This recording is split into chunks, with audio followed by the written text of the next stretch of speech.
It's it. From what it looks like, they only have 3 points, so it looks like they may have just had a rough go of things. I know Zero Rush is a really good player. Yep, and I know, and obviously, all runners in this tournament are really good players. They wouldn't be in this league if they were not. Just obviously, a lot of players can have a rough go in certain cases, and there's always going to be the teams that end up at the bottom, regardless of how good you are as a player. Anyway, we are underway, and are they bad enough dudes to rescue Zelda? We're going to find out in just a moment here, as they are off to rescue Zelda. Getting it synced up a little bit here. Hey, can someone get that mouse off LJMnin's screen?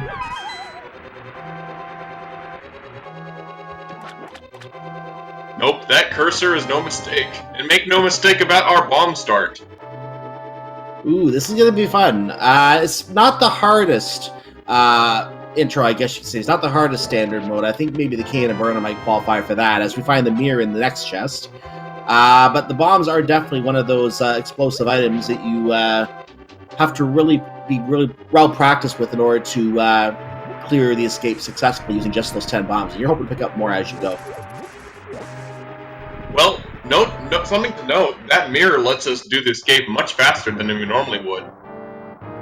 Absolutely. As long as the runners remember, and this is a case of if they remember, as soon as they get Zelda and get the item out of the chest, they can get right out of it.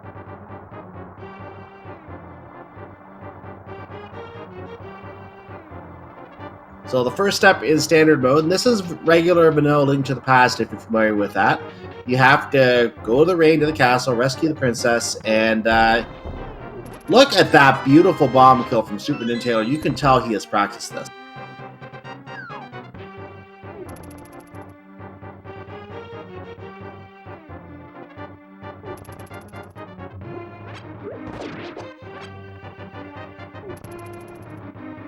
And LJMnin, by comparison, having a little bit of difficulty getting the second bomb hit, so he's trying to get the guard's attention. Got it close enough, got the key, and is moving on. But SuperNinTaylor with a significant starting lead here. Man, what was that hitbox on the bomb? It, like, reached with its invisible hand to hit that guard. Yeah, it was like the hand of fate. As LJMnin's mouse continues across the screen here. Yes, that is the mouse cursor. We just like making fun of the mouse cursor. So SuperNinTaylor is now on basement 2, going to enter the final basement level right now, and that's where the princess is waiting. Also waiting is this rather nasty spiked ball and chain throwing guard, mace throwing guard. LJMnin takes an unfortunate fall here. Yeah, that really is unfortunate.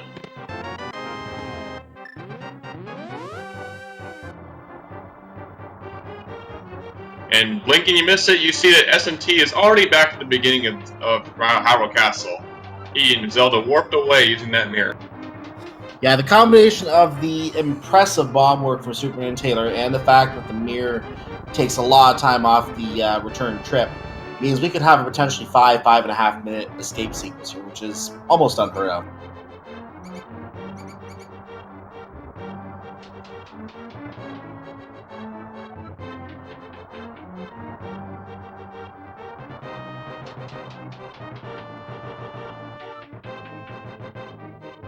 So we're going to deal with some rats down here right now. I'm going to open the chest down here in the Dark Crossroads. Hey, look, it's a key.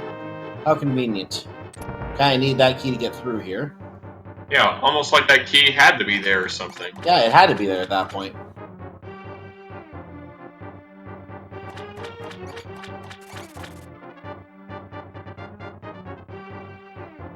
And now we're going to find the correct rat. Mission accomplished. Key acquired.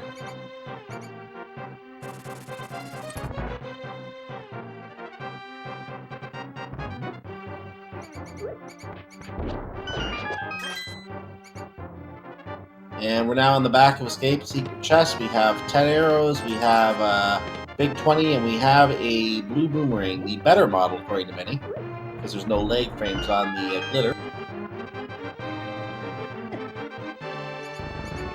Well, no lag frames on the glitter because there is no glitter on the blue boomerang. That's the red boomerang I'm talking about of the glitter. LJMnin now grabbing his pots and using them to assail the boss. And SuperNinTaylor at 5:05 exiting the back into the sanctuary. So going to be opening the chest in here, getting his flute. Wow, already we're getting the best speed items. Absolutely. This is going to be something we can do as soon as we walk into Kakariko now. So that's going to go really nicely for the runners today, as they can just get the musical interlude out of the way, and then they can travel wherever they want to, right out of the gate. But first, go north. Chad is already calling for boots. They could be here in the Lost Woods.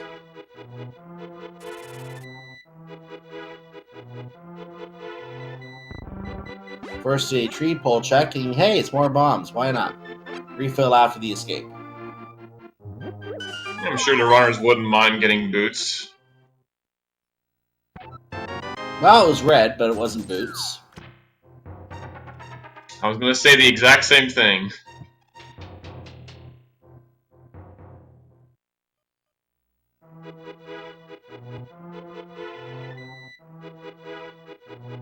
And there's 10 arrows, which SuperNinTaylor is not going to gracefully pick up because he already has 10 arrows and he can't use them anyway. He needs to get 20 arrows, and then he wins. Is that how it works? That was 21. Right, because you need the Arrow of Destiny. Yeah. I was thinking blackjack, but okay. Anyway, moving on. LJMnin now getting his key from the rat. I don't know if he got it on that shot. Going to try again here. There it. Well, maybe he's not finding the right rat. Anyway, we're going to find the back of Blind's hut right now on SuperNinTaylor's side. Hole is blown open. There are some blueberries. There is 50 bucks. There's some blue mails. That's going to improve the defensive capabilities by about 2 times. Piece of heart. LJMnin about to get his boomerang of usefulness. There's another piece of heart for SuperNinTaylor.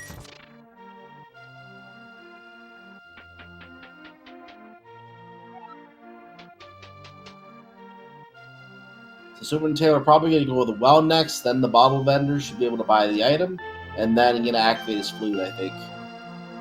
So for those asking in chat what the category is this week, we're playing standard mode this week. Same thing as the first week. Just standard mode, go find the princess, take her to safety, and then go do whatever you want. Hey, you were talking about a single arrow? Sure was. There it is. And there's a full heart container. Look at that. We have the moon pearl in the well today. LJMnin picking up his flute.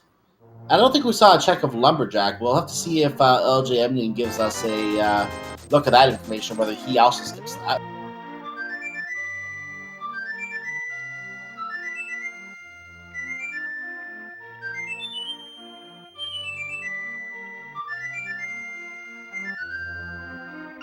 And with the the bird is the word, and call 555 Duck for all your transportation needs with Swag Duck Airlines. Disclaimer: number only works in Hyrule, does not actually work in real life. Please do not call. With that, the Death Mountain play is now viable, as you are able to fly up to Death Mountain and just use teleporter and mirror over to Hera.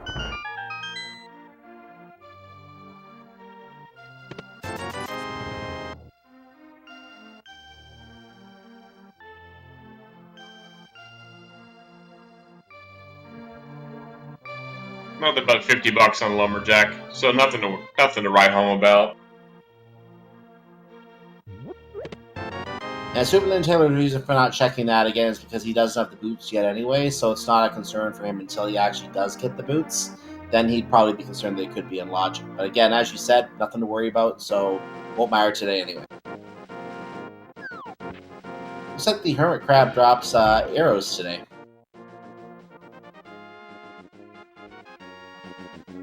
Not that we need them. Not really. Well, SuperNinTaylor plays a strategy of checking the race game before playing it. There's really 2 schools of thought on this. You either play the race game right away without checking it first and leave if you don't like the item, or you check it, and then go back in later if you find that the item is something you need. Depending on what kind of item is at the race game, you can lose time using either method. So it really does depend on a runner's preference what they like to do.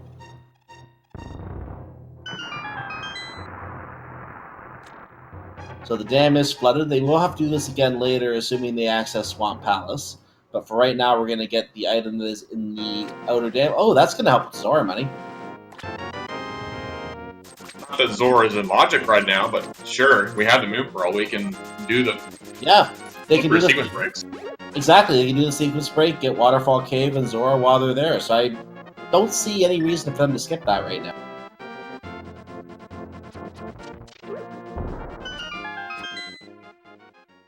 So LJMnin is going to get his items from the back of Blind's hut. SuperNinTaylor, meanwhile, is in Mini Moldarm Cave, so named because, well, all these Mini Moldarms. Tell me something I don't know. There's our lamp.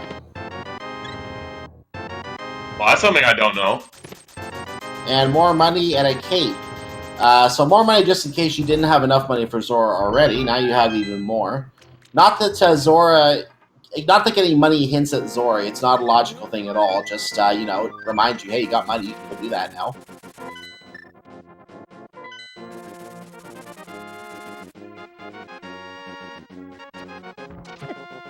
SuperNinTaylor making use of that flute, fluting straight to 8, since walking there would be slower. Exactly.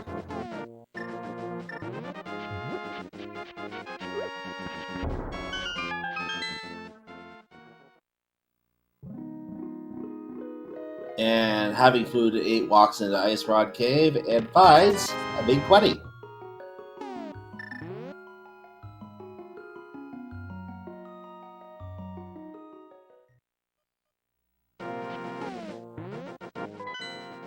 So we're getting our map check. We have a green pennant up in Tower Hair, it looks like. I think I saw crystals on the other two. No, Desert was a green pendant. Oh, I didn't catch that in time. Thank you.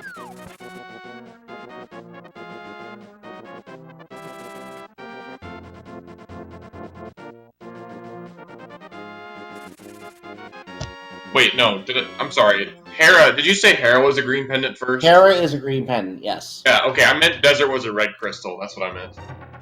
Oh, it was a red crystal. Okay. So, Desert was the one of the 5-6 crystals, and I do know that Hera was the green pendant. We're going to get our check of Ganon, meanwhile. We flew it over there, it looks like, for SuperNinTaylor. And that's the bow. Oh, you know what that puts in logic? Yeah, we have 2 things completely in logic right now. Actually, 3 if you want to count what I think you're talking about. We can do Eastern Palace. We can do Tower of Hera, but we could also, in theory... well, we need a sword to really do Aghanim. We can't do Aghanim yet. But once we get a sword, Aghanim is also in logic because of the cape.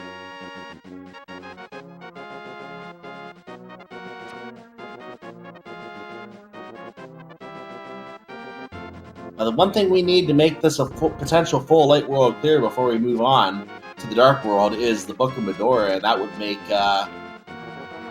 or the Titan's Bit, that would work too, because you can do backdoor Desert Palace. So that would give the option to do all of Light World before doing any Dark World, if the writer so chose then.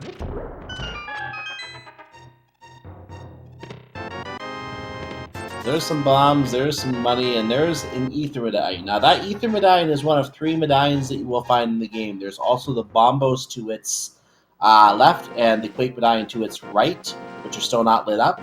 Though 1 or 2 of those medallions will open those 2 dungeons at the end of the bottom row of the tracker, which is where we see blank circles right now. Once we know what medallion they're opened by, we will mark those in those circles, and that will also help with routing to determine which medallions are required in this scene.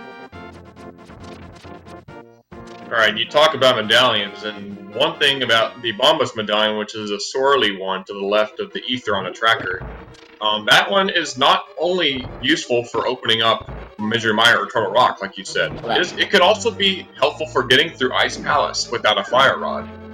That is correct. So the Fire Rod being not located could lead to Ice Palace, where Fire Rod is found after clearing Ice Palace. That is also a possibility. We find 10 arrows on Spectacle Rock today. What is inside? LJ is going to check it without going for the hint. Finds the heart piece. Is probably not going to go pick it up now. That means he will not... Well, actually, he is going to go pick it up. I thought I might skip that. So he's going to probably check the hint tile while he's back there.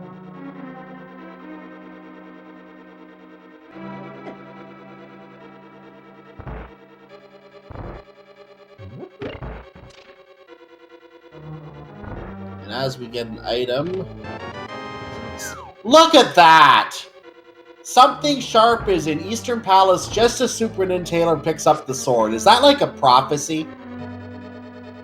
It certainly seems like it. That's just perfect.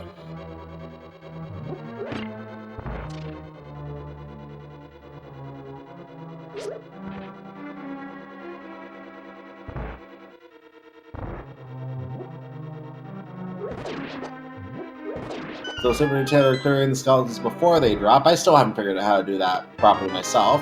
Gets the big key. And is going to probably read this hint, which won't be as funny. Nope, a unique item is in Hype Cave. We're not at Hype Cave yet, so not as funny. But that does mean Hype Cave, which has 5 items in it, most likely has something good. We have a map check. I see the other pendants over at Turtle Rock and Ice Palace. And we also saw the number 5 crystal hiding over at Thieves Town, which is a very early clear. So, possible very early clear. So that with Desert Palace, depending when we find the book or the Titan's Mitt, could suggest Pyramid Fairy and logic at some point.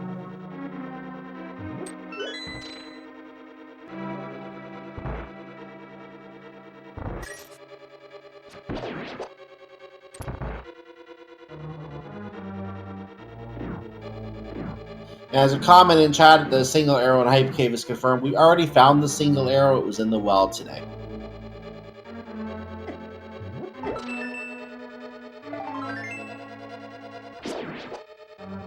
The Flippers is in Thieves Town. Well, that will accelerate the trip to Thieves Town for that number 5 crystal. Well, flippers are definitely something we need, considering swapping the crystal. Just a matter of how we're going to get to Thieves Town. And the only question from there is it in the Hammerlock chest, and is the hammer readily available for that in that case? That is another question we need to ask.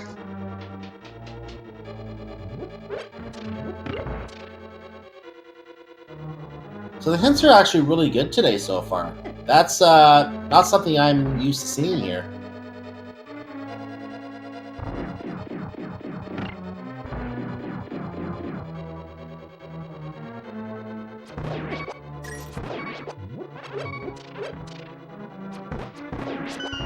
Taylor going into beat mode for a moment. Found another heart. Is going to probably pick up that one there after shooting the statues. Nope, he ignored it.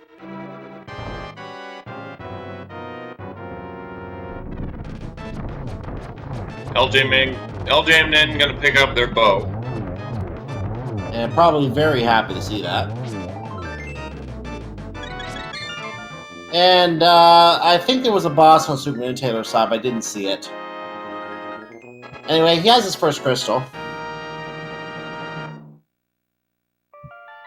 Chat asking what the numbers are next to their team names. That's the number of points they've accumulated. That's correct. So, to clarify what the points are, obviously Farmer's team has 28 points.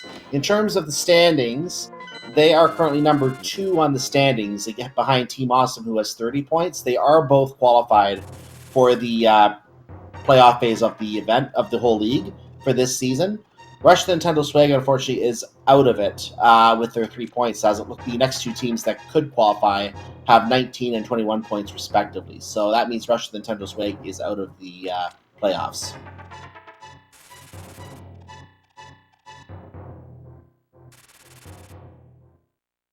And if you're wondering why there's a single point on Farami, like on SuperNinTaylor's team side, there was a tie and that counted for 1 point. 3 points count for a win.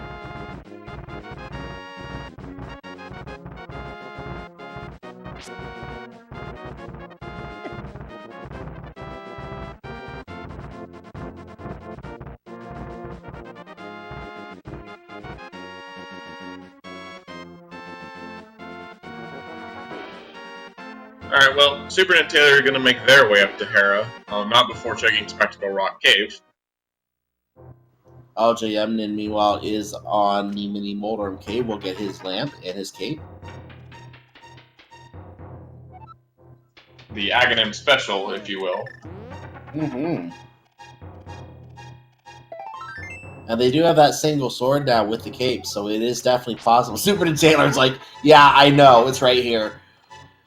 So yeah, they have everything they need for Aghanim right now. If they don't find any further progression, it could be an Aghanim seed.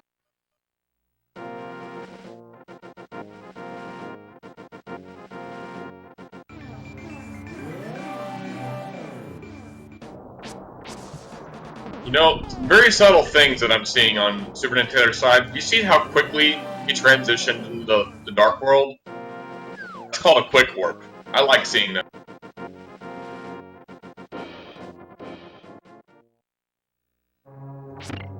It all has to do with your positioning on how you enter the portal.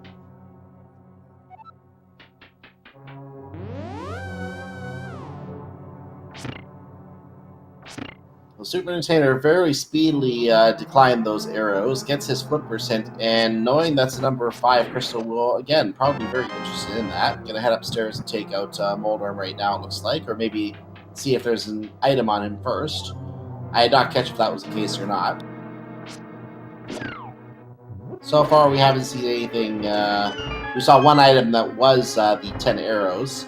So if he finds another item, he may most likely skip Moldorm.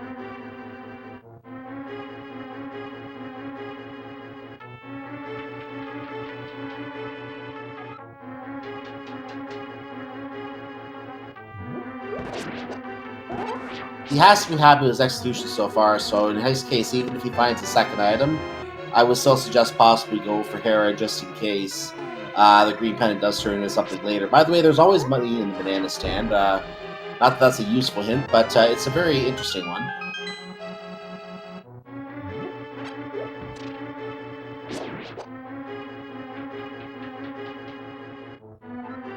I do believe that is a Bloodborne reference. It's actually interesting at first. I think when the hint system was first tested, before it was added officially, the joke hints were not green like they are now. So someone thought that was a legitimate hint and was wondering where the banana stand was. So the joke hints eventually got turned green, I think, after that kind of question came up. Yes, I as well. I'm being very confused.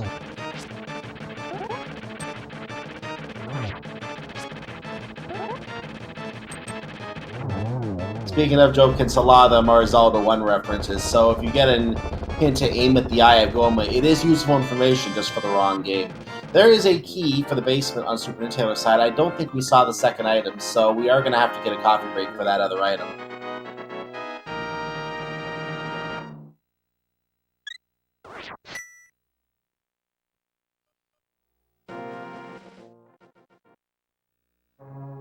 And he is going straight in to do that, looks like. LJMnin getting his ether medallion from the back of Sahasraral's closet. Gotta dig back there for that.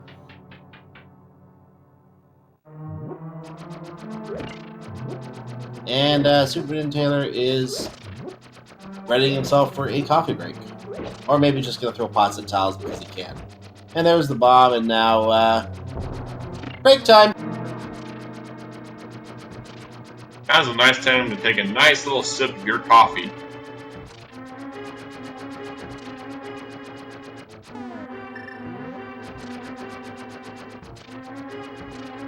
Just some menuing to get the lamp out for his next part of this.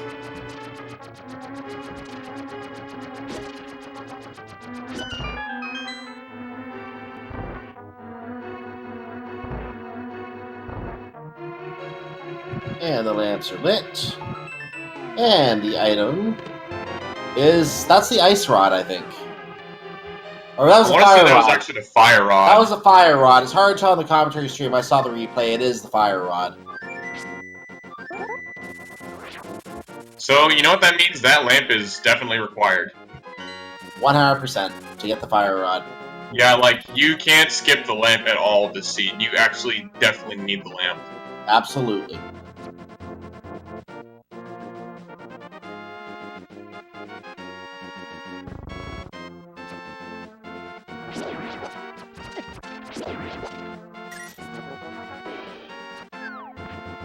So now SuperNinTaylor is making his trip back to Sarsaparilla, but not for the closet, more for the bombs that he possesses and a heart. Does this mean what I think it means? If you mean, does this mean that Aghanim is required? I think it does. But we have not done the sequence break. We might be able to avoid Aghanim with a sequence break to Zora if we can find a glove along the way, but I think even then, I think Aghanim might still be required because we don't have any gloves at all yet.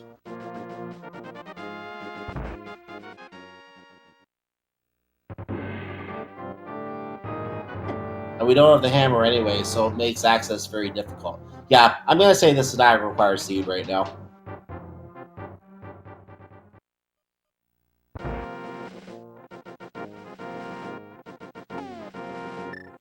So SuperNinTaylor is going to use the non-Master Sword method of accessing Aghanim's tower. That is by turning invisible and walking in. And that single sword is enough for taking out Aghanim. You just need a sword to slice open the back door, and you could theoretically also use a net to take out Aghanim, but we have the sword, so why would we need the net? Plus, we don't have the net. Well, interestingly, you talk about the net for Aghanim. We actually could, in a swordless mode, we would possibly need the net. It'd be more useful in swordless mode for sure, because you don't have the sword, obviously.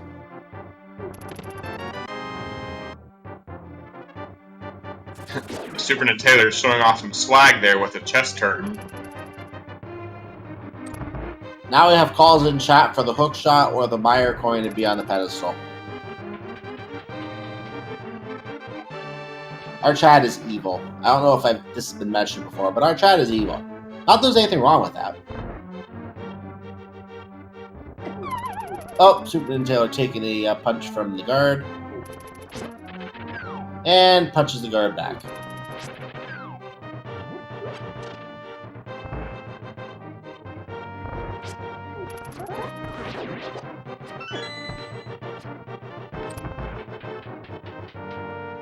So LJMnin going through the dark room to access the back of Easter Palace.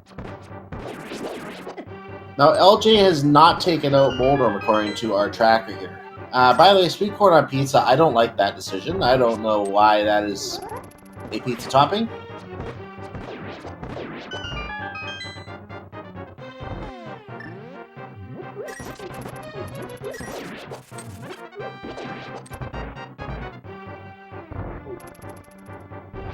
SuperNinTaylor using that boomerang effectively, grabbing that key from behind all the bars that Link himself can't walk through.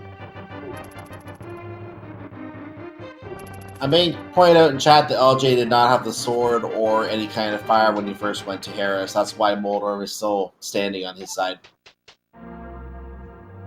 Stronger than he ever did? Looking like a true survivor? Sure. Anyway, ladies and gentlemen, get your blue ball guesses in chat. This is a little mini game we like to play here, and I'll start with the prize. It's a random prize at the end. So anyone want to take a guess at the number of blue balls? I'm going to say 3. What do you say, Welcome? Oh man, that was going to be my guess. You can guess it too. Okay, I will. I mean, it's going to be wrong anyway, so...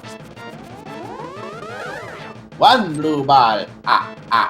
So, you get 4 shots like this. The first shot is guaranteed to be an orb, whereas the next 3 are either an orb or that blue ball. That's 2 blue balls. And then you get that lightning crescendo, and then the cycle repeats. So here's a guaranteed hit. There it is. And now we're back to random. 3 blue ball. Let's hope for no more so that we're both right. 4 blue ball. Never mind. And the next one has to be a guaranteed hit. By the way, don't slice Aghanim with the sword. He makes you regret that. So here comes the guaranteed hit with the spin. And boom. Now, I just any need more one blue more. balls? 5 blue balls. 6 blue balls. 7 glorious blue balls. Ah. Well, it looks like your answer today is 7. Yep, it has to be, because this next hit will end the battle with a 6th hit to Aghanim. So Aghanim was a little nutty today. You know, sometimes wizards are going to be nutty. It's part of the game. So SuperNinTaylor is now in the Dark World. Aghanim required 4 Dark World access today. There is nothing on the Lumberjack Cave. Let's see what the pyramid has. If the hammer is here, that would be very telling. Nope, just a big 20, or a small 20 at this point.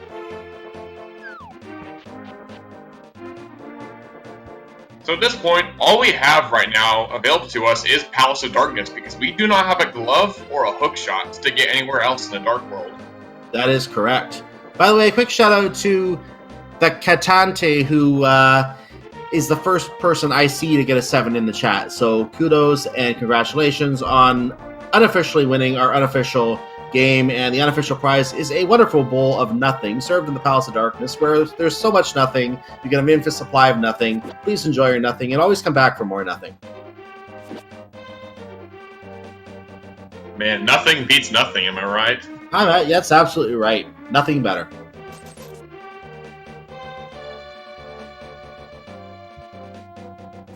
What? There's some hint in, or some old man in like Z1 Randomizer who says like, I bet you'd like to have more nothing or something like that. Oh yeah, and you know, you can go Willy Wonka with it. You'll get nothing. You lose. Good day, sir. Good day. And the question in chat: can you have less nothing? Yes, you can have as much nothing as you want, or as little nothing as you want. Hey, there's our Book of Medora. Desert Palace is now officially open. Even though, since we don't have the Titansmith yet, that would be the current required way to get in there. You know, SuperNinTaylor could opt to leave here and just go straight to Desert Palace, but considering we can get further in here, may as well. Well, there's only 2 chests he can really... Well, actually, I guess he could do some other chests too, but he can't actually finish the dungeon without the hammer. So if the hammer is not in here, all he's doing is selecting chests in here, but cleaning out as much as he can now, since he had to come here, is still advisable, because there could be other progression in here.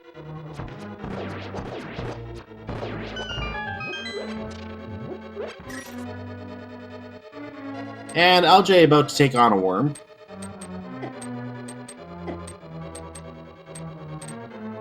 SuperNinTaylor gonna set up a death warp here because they cannot get... Wait.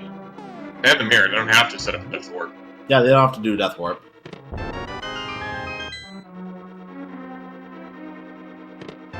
Ah, that's where my car keys are. Your car keys are virtual? Yeah.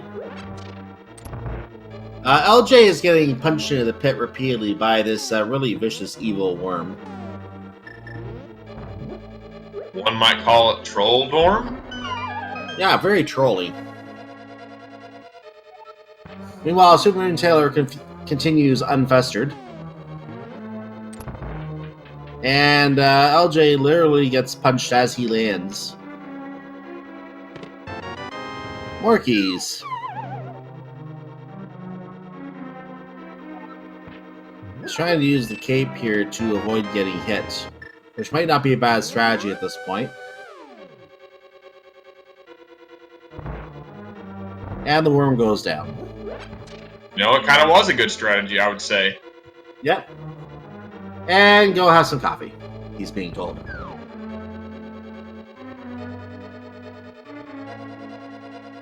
Oh, there's our glove. I was just making a twofer and put the Titansmith in here while we're at it.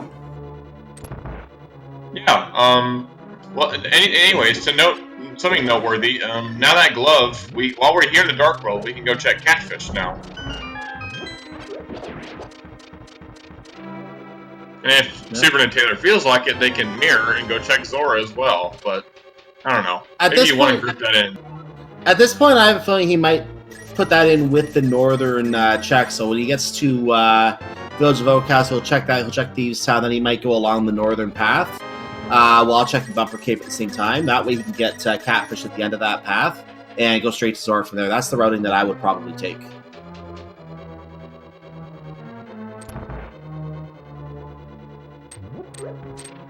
Of course, that depends. What'd I say about a twofer? Burn the witch! Thank you. Thank you very much.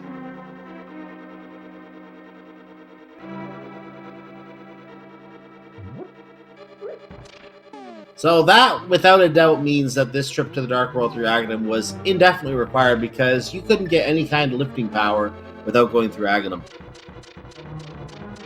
And that means the whole northern path is now through the Dark World is entirely possible now.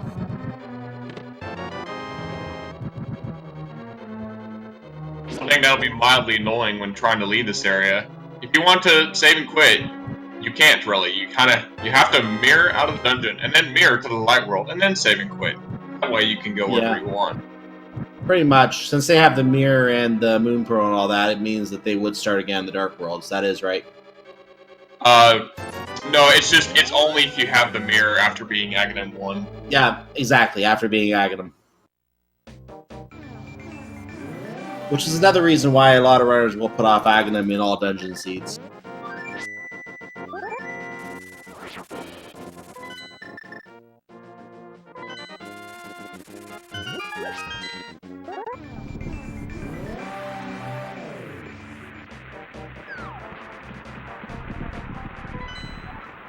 So SuperNinTaylor doing his Dark World map check. He's checking the Misery Mire area while he's here. Let's see if we can get that medallion as LJMnin picks up his bombs from the old man. And the medallion is a Bombos today. So now you know what everyone in chat is going to want to be on the pedestal. They're going to want that Bombos medallion on the pedestal. Well, if Terra Rock requires Bombos to enter, then it's not on the pedestal. That would be correct. There's our Master Sword, by the way. So that was located in the Mire Shed, sword number 2, along with the sharp pointy object in our dagger in Eastern Palace. That's 2 of our swords today.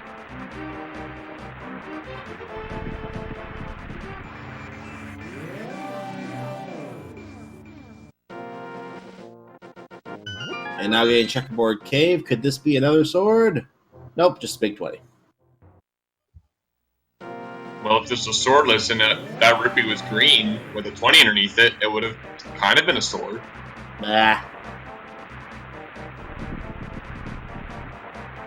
So now we can backdoor our way into Desert Palace, meaning that since the book and the gloves were both located in Palace of Darkness, there was no one preferred way to access Desert Palace today. Just do whatever suits your fancy. Yeah, the good thing, though, is that SuperNinTaylor decided to keep going through Palace of Darkness to get both the glove upgrade. In my opinion, that would have been the correct play, even if they didn't get the glove upgrade. There's just made sense to do that at that point. So there's our key on the torch. Guess what? Boots are probably going to be required, as we find a unique item is in Western Wing of Swamp Palace. You know, that may have just been the boot hint just then. That may have been. That would be funny if it was prophetic like that. So let's see if the big key is hiding in this chest to potentially get rid of the small key problem. Nope, the small key and the boots are going to be required. So add that to our huge list of things that we need to see.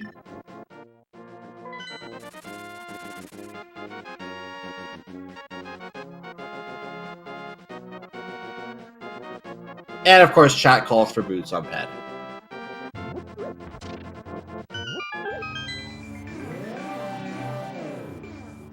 So now there's a possibility with the book that SuperNinTaylor could be doing a ped check. He can take out Mothula while he's up in Skull Woods. So I don't see him possibly putting off a ped check at this point. I can see him doing that.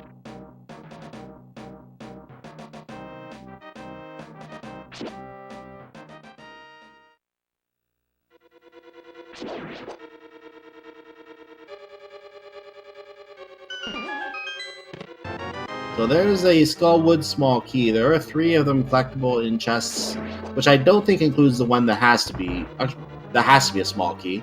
But there are 3 that are collectible. They're not all needed. We're going to get possibly 2 items out of here as well that may or may not be useful.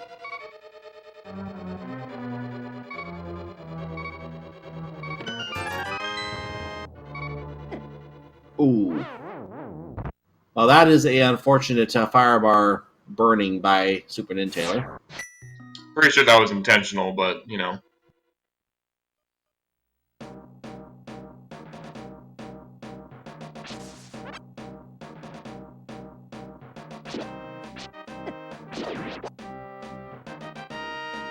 So, question asked in chat: why are they killing Aga? The reason is because the glove upgrades are both in Palace of Darkness, and there is no way to get to the Dark World without going through Aga. And that is the easiest way to put that.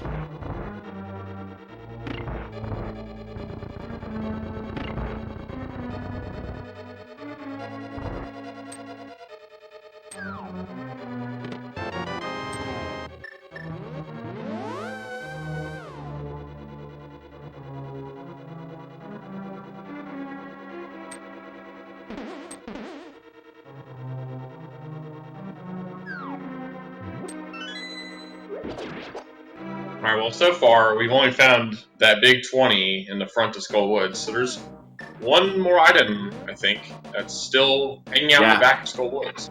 Yeah, 2 items. So we're going to burn the entrance here. SuperNinTaylor will go and kill the moth because he has to kill the moth, and he's going to do that first because if the item is there, he doesn't have to check the other chest, whereas if he checks the other chest first and it's the item, he still has to kill the moth.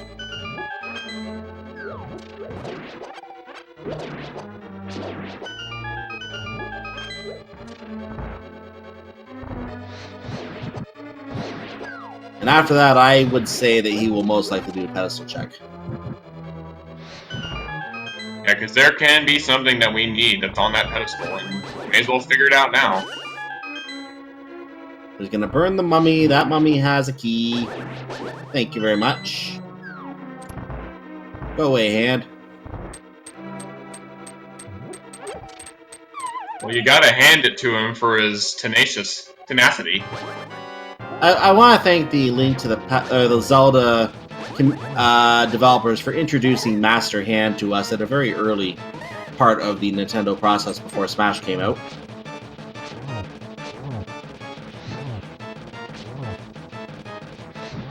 SuperNinTaylor is now burning the bug with the fire rod and successful in the final hit with the sword, killing it, then gets his own big key. Beautiful.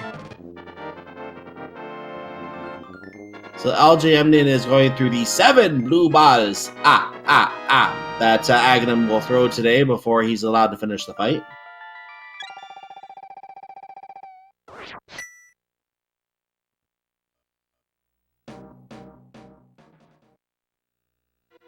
And since that was not the item, SuperNinTaylor is going to go get the item out of here because we know that last chest has to be an item of potential usefulness or not. In this case, we can see that it was a key. Are you sure we didn't see a second item? I want to say that Mothula had the big key for us today, so I guess the last item's in the big chest. Must be. And we're not getting the pedestal check like we thought. Maybe he forgot about looking for the last item. Or maybe he didn't plan to do it.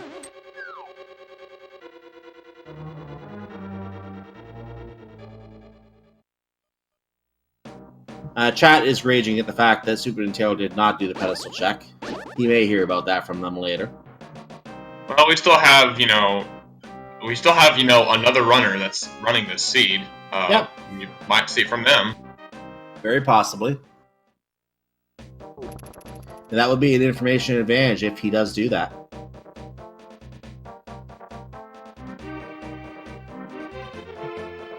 So, why is SuperNinTaylor skipping the big chest? That is a very good question. What exactly is he doing? He is doing the northern check, which I suspected he might do, but he's doing it without getting the last item out of Skull Woods and without checking the pedestal, which are 2 things I also would have done at this point. So this is a very questionable play.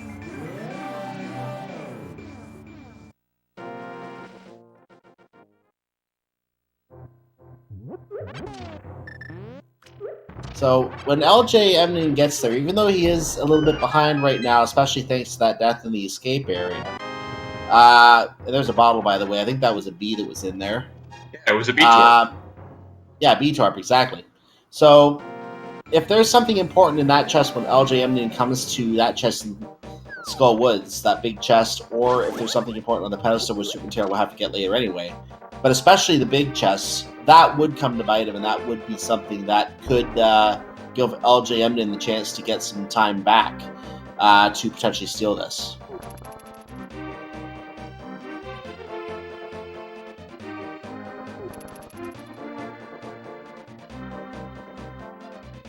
Meanwhile, we are getting the Thieves Town check here. And we're going to have to watch LJMnin's trip through Skull Woods just to make sure we didn't miss an item on SuperNinTaylor's side, because now I'm wondering if we might miss something. I think we only saw the arrows.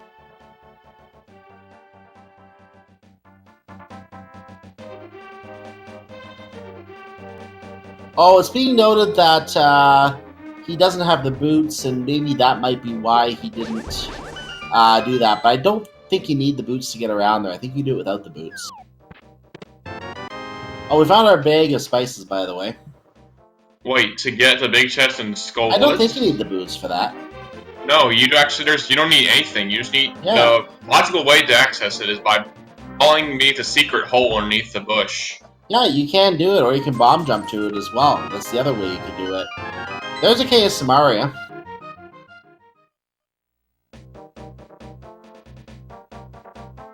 Oh, they were talking about King's Tomb. I misread that. Okay.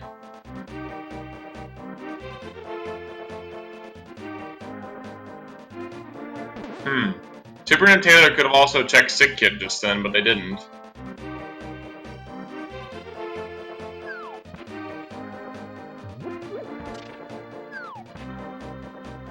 Yeah, interesting that you also skipped Sick Kid. That could be interesting as well.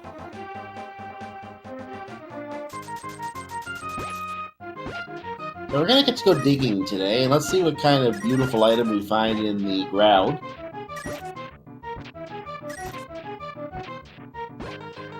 We're now at 15 digs, which I think is vanilla. So now we're going a little higher. We're at 20. 1, 2, 3. 24 digs for a green rupee. Which I just found in a bunch of other holes, so no thank you.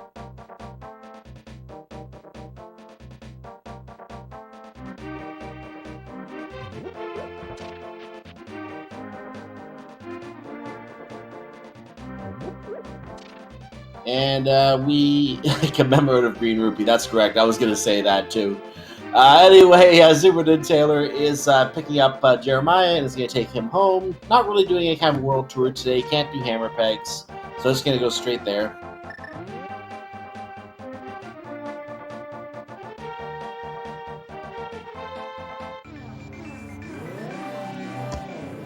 Looks like for a second SuperNinTaylor was debating on checking the magic bat.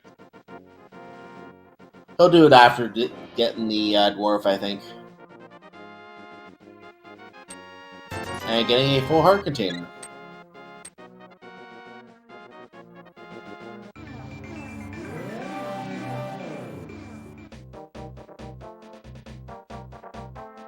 LJMnin gets his twofer and continues back out of the room.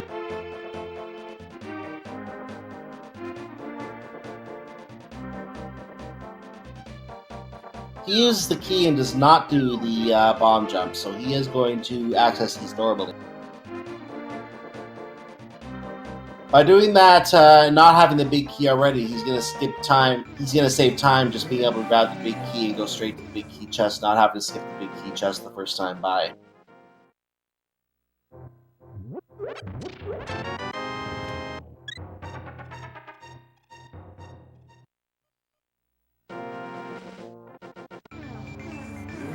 And taking the purple chest with them back to the other world.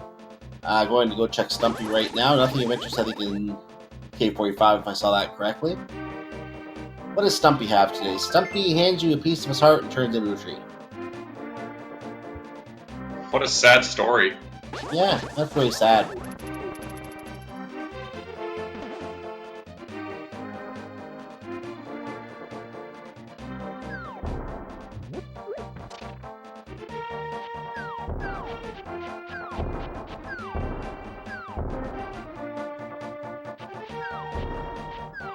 Okay, I'm stealing that line out of the chat. Stumpy is exploring his roots, someone said.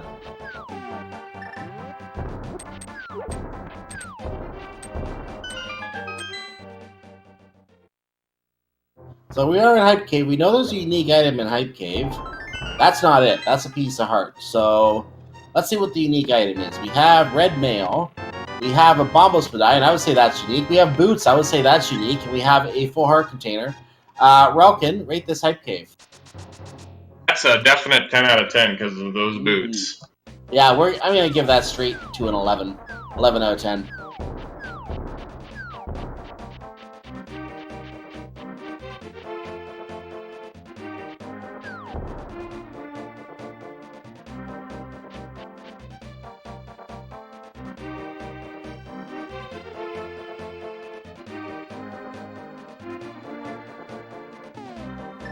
I'm doing some analysis here to see if there can still be anything of interest on the pedestal.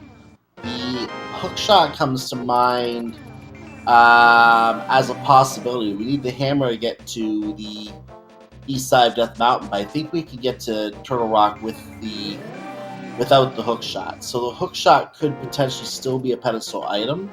Other than that, unless it's needed for Ice Palace. If it's considered hookshot locked, the hookshot cannot be a pedestal. Other than that, there's just the ice rod, and that's otherwise all that can be on pedestal.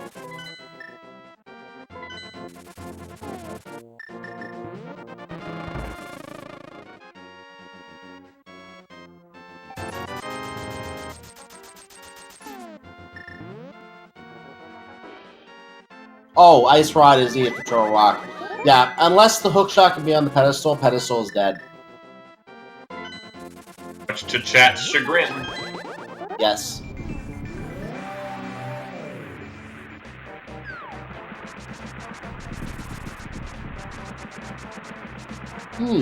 Flippers could be on ped. I forgot about that. No, they can't. Ice Palace. Oh, yeah, Ice Palace, that's right. You can fake Flipper, but it's considered logically required. And they're at Thieves Town anyway, we know that.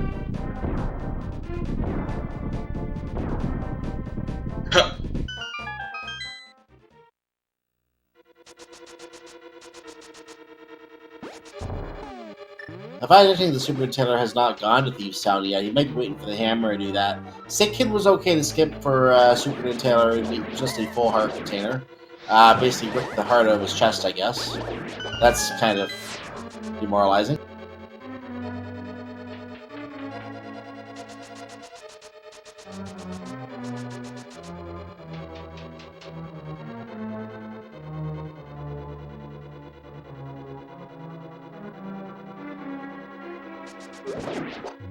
And on the spike chest, we have a key. I'm going to grab a second key for good measure. And we're going to check the chest at the top of the area here. How is that bridge still standing? Video game logic, that's how. Never question Nintendo logic!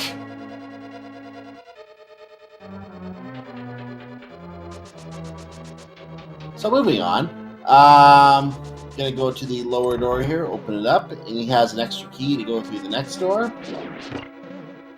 And is gonna go back with the extra key he picked up, interestingly enough.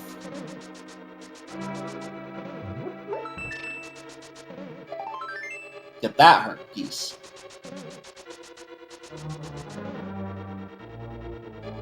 Now I hope you. Oh, go ahead. Pretty sure it's just one item so far. That is just one item so far. We've seen keys elsewhere, I think. That is a big key, which we need for the boss.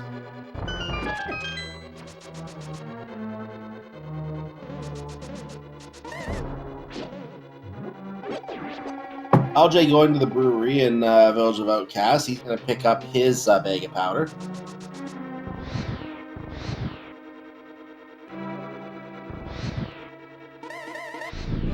And SuperNinTaylor, again, a Nintendo logic thing.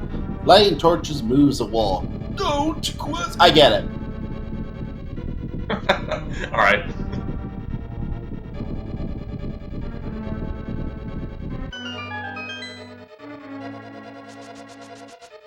A unique item requires a bomb. Well, thank you for that useful insight.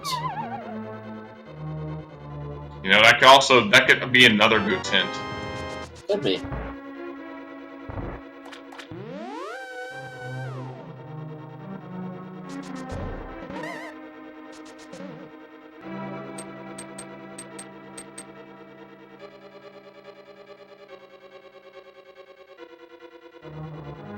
Being known in chat could also be referring to Pyramid Fairy, but given we've already seen the unique item behind the bomb, chances are it could be Hype Cave. The bunny sprite for that mouse cursor is a paperclip. Yes, because paper clips are useful. There's a big 20. That would be item number 2 for Misery Meyer, so he's done here. Just has to go to the eyes and take him out. Yeah, nothing in Meyer, but there were their flippers in the big chest, the big key chest of Thieves Town.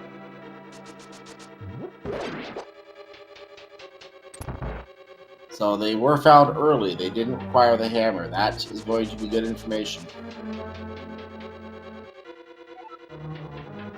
Which then begs the question, where is the hammer? We can think of places where it could be, I suppose. Could be, well, it could be in the first chest in Swamp Palace, you know. That chest. Yeah, everyone loves it when it's there. Oh yeah, the chat loves it.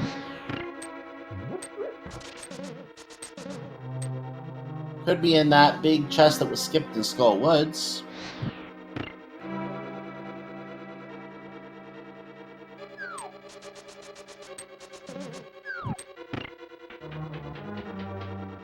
Also, spooky action from SuperNinTaylor. Spooky.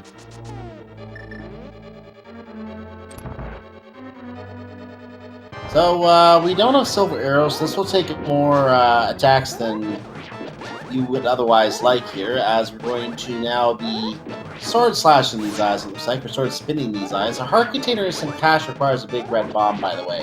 Let's rule out Pyramid Fairy at this point.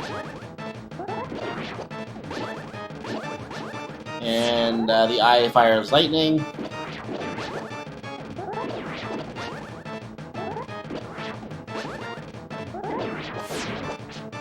And got a little bit of a zap there. The big eye gets further agitated the more of its smaller eyes that get killed. There we go, one more zap, and that should loosen it. And SuperNinTaylor applies the Visine, and that's the fight.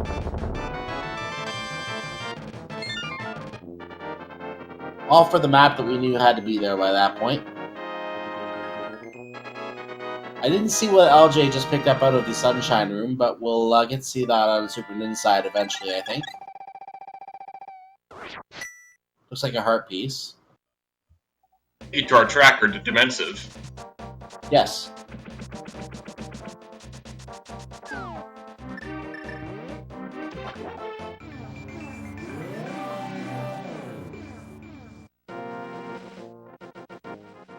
So LJ is now going to head downstairs through the conveyor belt room. Very annoying room if you were to have to fight the enemies in here, which fortunately you don't.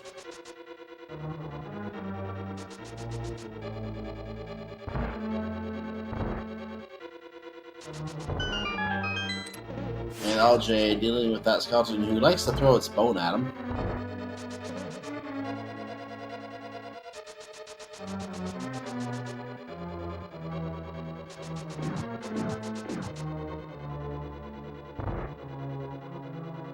Okay, what are we going to get out of the Maiden's chest today? As we're going to pick up this beautiful, lovely maiden here next to 50 bucks. So we're going to escort this lovely maiden outside where she could surely take some sun. Because that's, that's good for you. Get some sun. Oh, also to note, that was the last item in Thieves Town, so we don't have to worry about, not having the hammer. This is good news.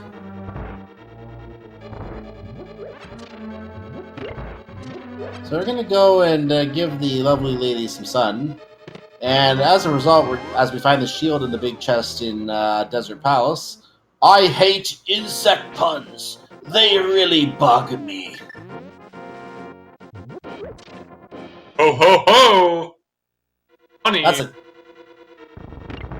That's a classic.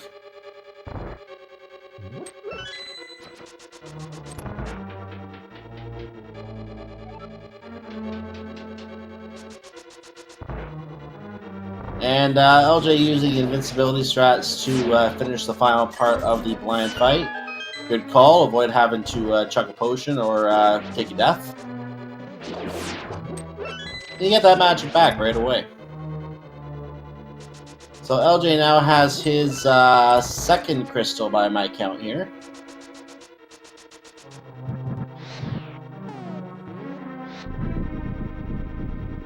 SuperNinTaylor is running on 3 crystals, and again is moving a wall because Nintendo logic. But at this point, all we're looking for is the hook shot and the hammer. Could one of those Beyond Land moles right here.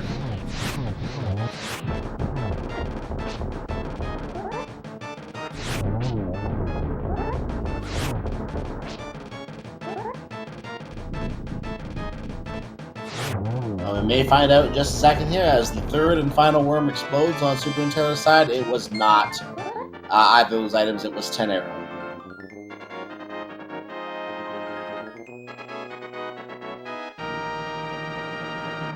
So that leaves Pennant Turtle Rock, which you know is going to have the hook shot in at this point, right? Sure. Although I would hope not, honestly. Just, you know, it's going to have to. It just has to. Anyway, we also have Palace Darkness still to finish, but we need the hammer to do that, so that's out right now. Swamp Palace, we can't complete without the hook shot. Hook shot could be in there, because we can swim it. We actually can't even...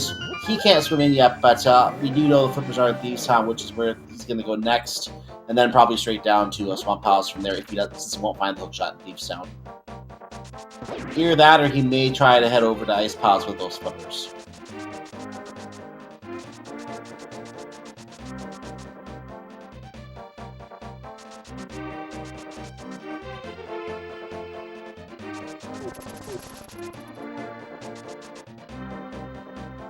And what is he doing now? Is he, He's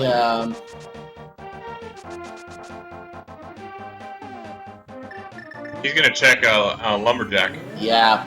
Now that he has the boots, I don't blame him. He just, instead of wasting time checking the cave, he's just gonna go pick it up. So, here we go. He's gonna pick up the lumberjack item, which I think we said was just money. Yeah, 50 rupees, just money.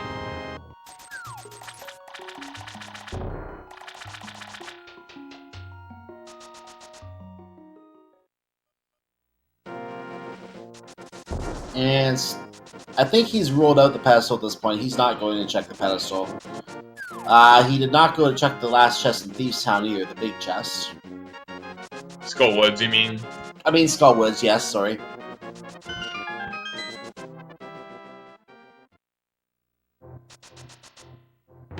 And in the Bonk Rock today, some healthy blueberries.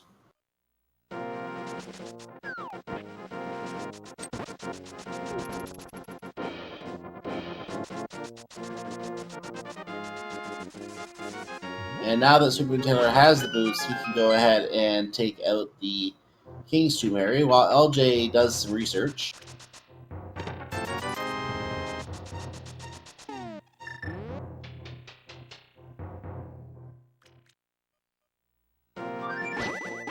LJ is getting the mirror out. Ladies and gentlemen, we might... no, we're not getting a pet check yet. I thought he might be mirroring for a second.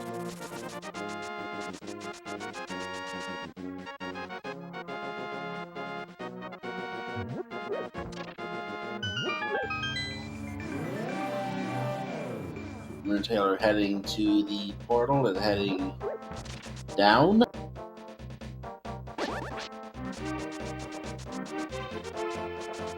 And he is going to go to Thieves Town right now. So he will be getting his flippers while he's here. Yeah, and soon SuperNinTaylor also realized that there was nothing to worry about in terms of not having the hammer here for Thieves Town.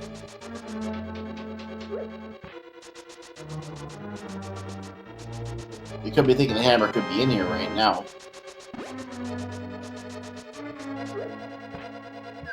But we know it isn't. Yep.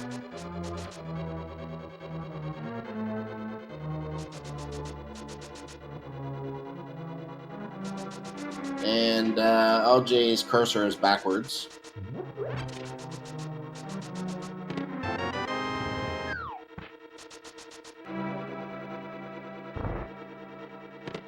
There's those flippers for SuperNinTaylor, and he is going to go, you know, there's no water in Thieves Town, so he's going to have to put those away for a while until he's ready to go swimming later.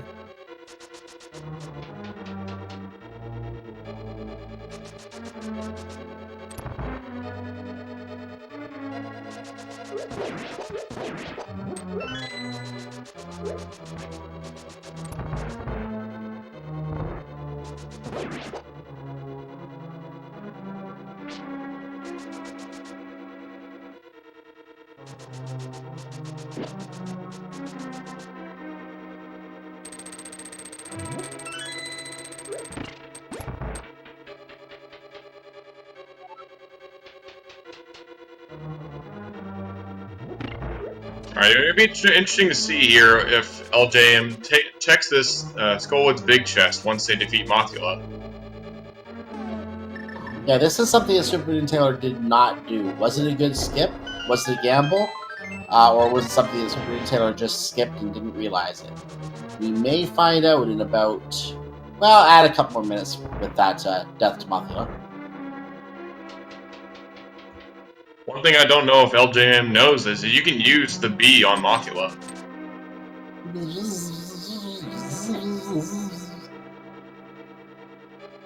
Ladies and gentlemen, we're get your pedestal hype in chat, as we are now going to get to confirm that there is Couch Cash on the pedestal, most likely. Unless... Nope, just some explosives. So I was wrong about Couch Cash, but, you know, blueberries is healthy.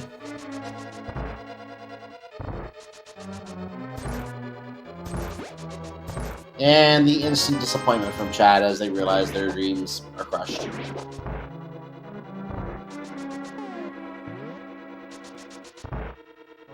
But at this point, the odds were pretty much near zero. I don't think the hookshot can be on the pedestal if it's deemed to be necessary for Ice Palace, which means that with the hammer being the only other item at large needed for Thieves Town, there couldn't be anything there anyway. And SuperNinTaylor being complained to about insect puns, which means I'm sure he'll use his next insect pun that's available at the earliest opportunity.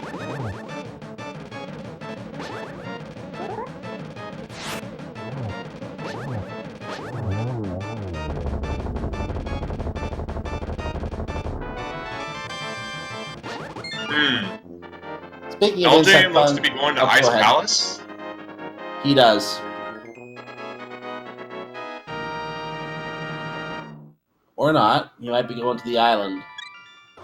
He's checking the island and finding the bombs there. He's going to Hobo. We have not checked King Zora yet. For that matter, I don't think we had any of the flipper checks. Now, I mentioned earlier that it was possible to fake Flipper and go into Waterfall Cave with the Moon Pearl. So it is possible to fake Flipper all of this. It's really interesting that we have not had any of these checks yet at all throughout this entire scene. And the Hobo comes up with his life savings.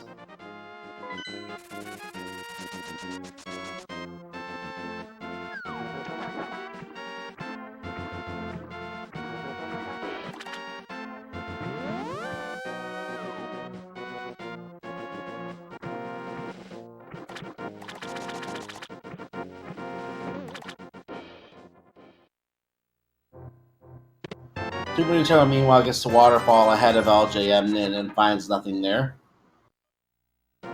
Unless a heart and $50 is something.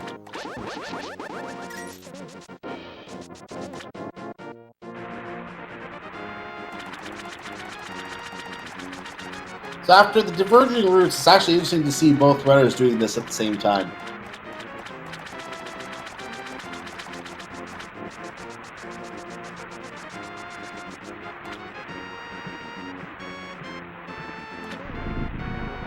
So, what does the King of Scammers offer for 500 bucks today? He offers a piece of his heart. Disgusting. I mean, what We're good running is, out of places left to go. and what good is a piece of a fish heart? Like, give us something better than that, King.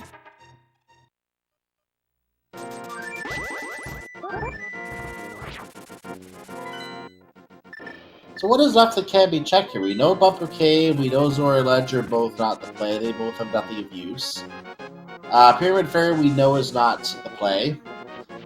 We're running out down to places where it has to be most likely either Ice Palace or Thieves Town. We're running out of locations.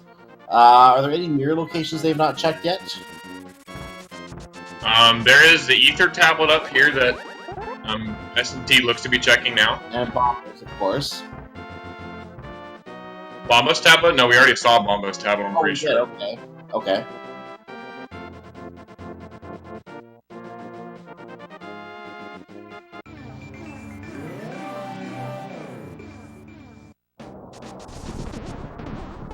Of course, we still have Skull Woods as well, which was noted.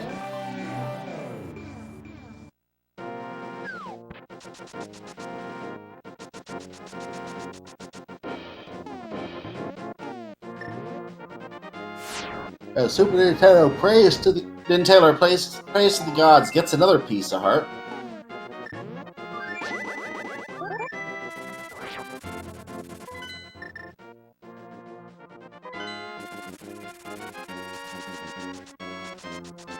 And LJ finds out a different way that's just a little piece of love. They say it's about a second.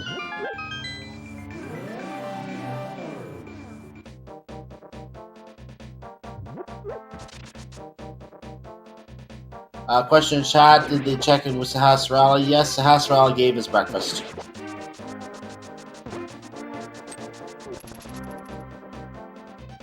And also, no one can do East Death Mountain yet, for those wondering, because we don't have a way to get over there without the hammer or hook shot. Correct.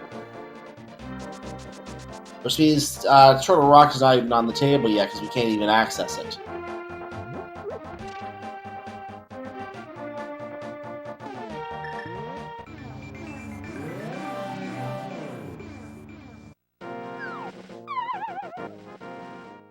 LJMnin gained the good news that his second sword has been here the entire time.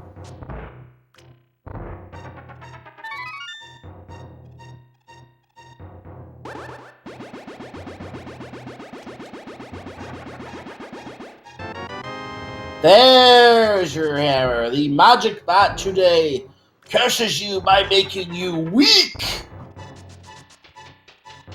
That was there the whole time. It was.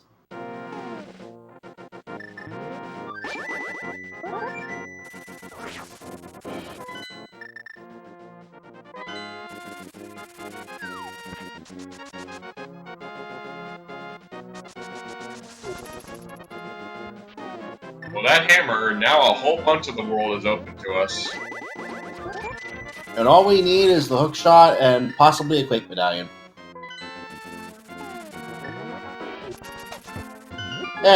And maybe an ice rod if we have to go to Trinex for the hook shot, but we won't worry about that yet.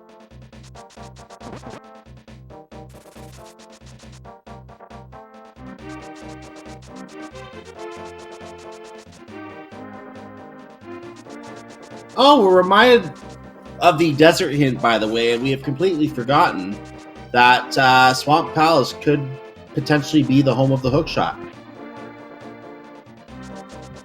It would be very awful if it was. Or it could be even worse, it could be the home of a mushroom, leading to the shovel, leading to the Cane of Berna, leading to Spike Cave. You see where I'm going with that. But we already have the cape for Spike Cave anyway, so it's not that bad. Then the Cane of Berna leading to the ice rod. Yeah.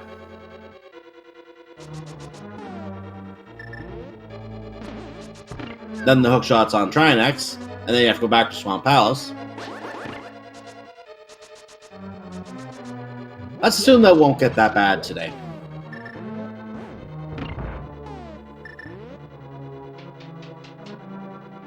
Commenting in chat, Master Hookshot hype. No, we already checked the pedestal. It is just some blueberries.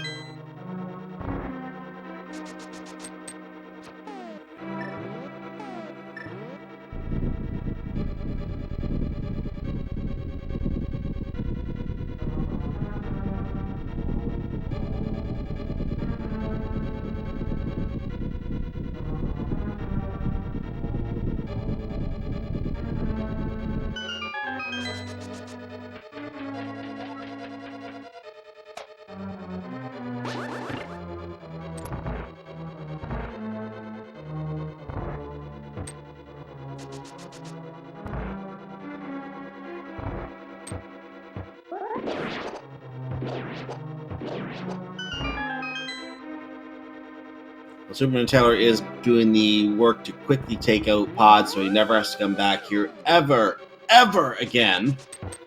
Which means that he's about to step into the ring and cue a fight with the King himself. Helmsar King has a very nasty mask on because, he doesn't like to show his face. He's a little shy. So we have to, get him to open up and get him to show his face because, it's a lot friendlier if you show your face. So SuperNinTaylor has managed to get the mask off and is going to show what it means to feel the true feeling of pain. What a friend.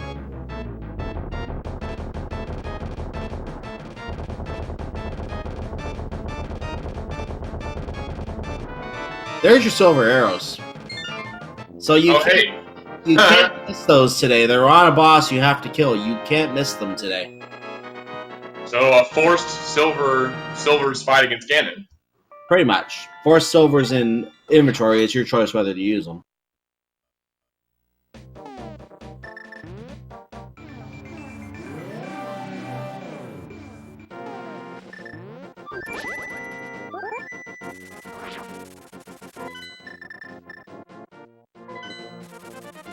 It's worth knowing that LJM still has not gone to Hype Cave. He is heading back to Skull Woods. Most likely going to be trying to fight the Moth again, or maybe make his way to the pedestal check as well. Or didn't he do the pedestal check? He did the pedestal check, never mind.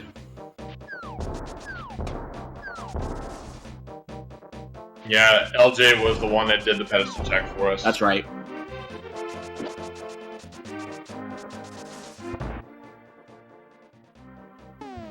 Unfortunately for SuperNinTaylor, they are...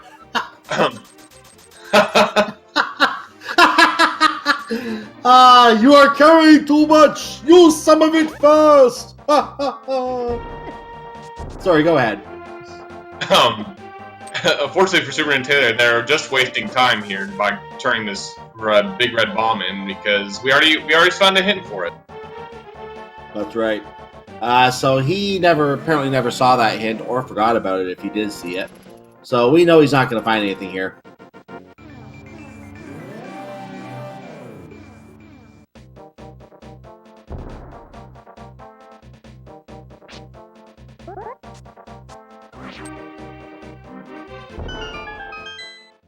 So here's your bombs.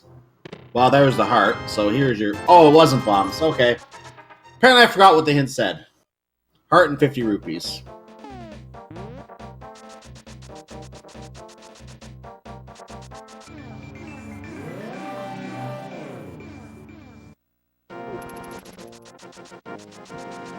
That Wallmaster got in the way of LJ's fire rod shot. That was kind of rude. Yeah, there's nothing ruder than stopping a mouse cursor from shooting something.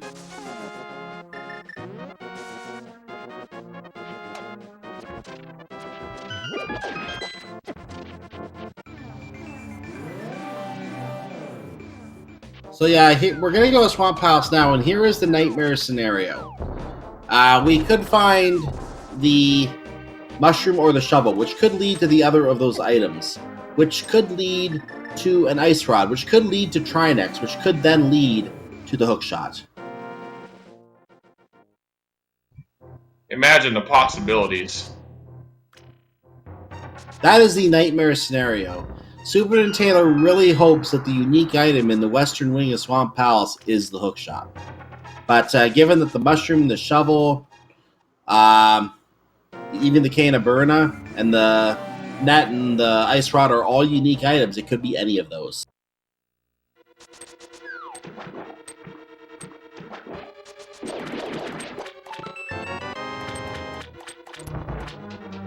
So that was a guaranteed key in the first chest. That has to be a key in regular dungeon mode, because the keys can't be outside dungeons. That's the only chest before the first key door. And there is your lovely map. So now you can find your way around. Yay!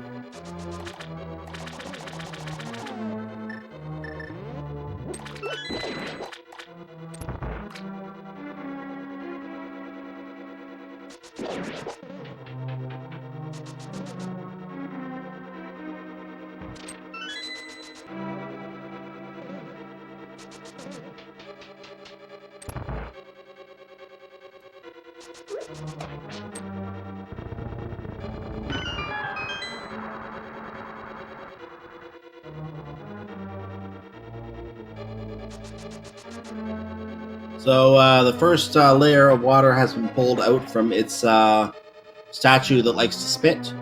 And now we're going to go into the main room, the kind of like the interchange room, if you want to refer to it that way, because this is what connects the entire dungeon together. We're going to go to the left side right now. We're going to find what is in that western wing. SuperNinTaylor not wasting any time with the lower chest. Of course, we don't know, again, if the unique item hookshot could be down in that lower chest. Because it could be a different unique item over here on the western wing. So he's gambling on this western wing first.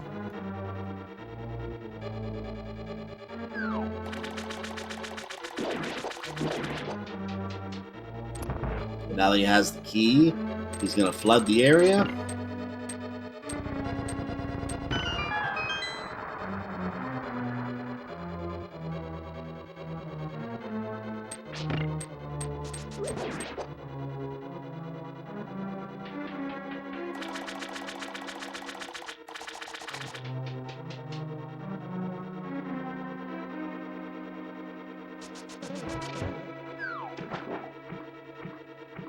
If he does check these two items, then forgets to check that chest to the south, again, you have to wonder if that will come back to bite SuperNinTaylor.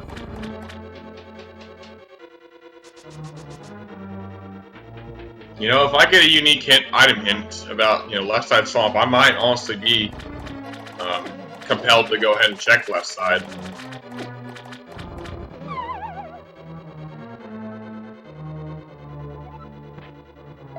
Well, that was not the unique item.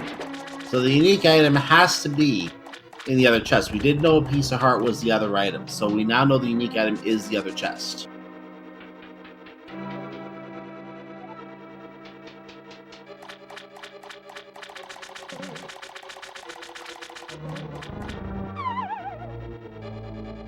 Alright, ladies and gentlemen, this is it. The unique item in Skull Woods, in Swamp Palace, is right here. It is the hookshot! At 1 hour, 23 minutes. At 1 hour, 23 minutes and 42 seconds, SuperNinTaylor, I think we can say, is in go mode. That's a French vanilla hookshot. I thought that was well, yeah, I guess it is French vanilla. I guess it would be the big chest normally. So that is literally its home dungeon.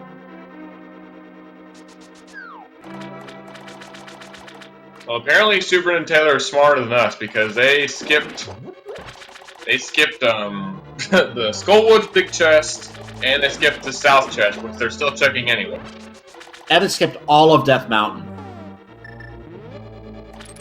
All of Eastern Death Mountain went completely unchecked today. We don't know what's in Paradise Cave. We don't know what's in Turtle Rock. We don't know what's in Hookshot Cave. None of it is important. Unless there's a couple swords over there, but we may not get to see those. SuperNinTaylor forgot a key.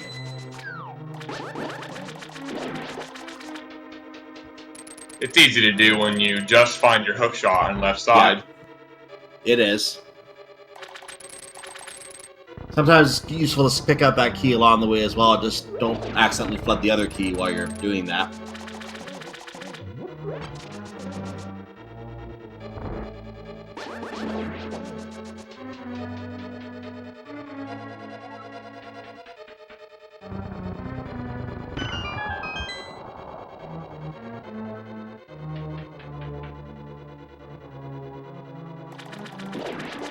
Also, SuperNinTaylor did skip hammer pegs as well right after getting the hammer, so that was an interesting play as well. SuperNinTaylor is still looking for something. Maybe he's looking for another sword.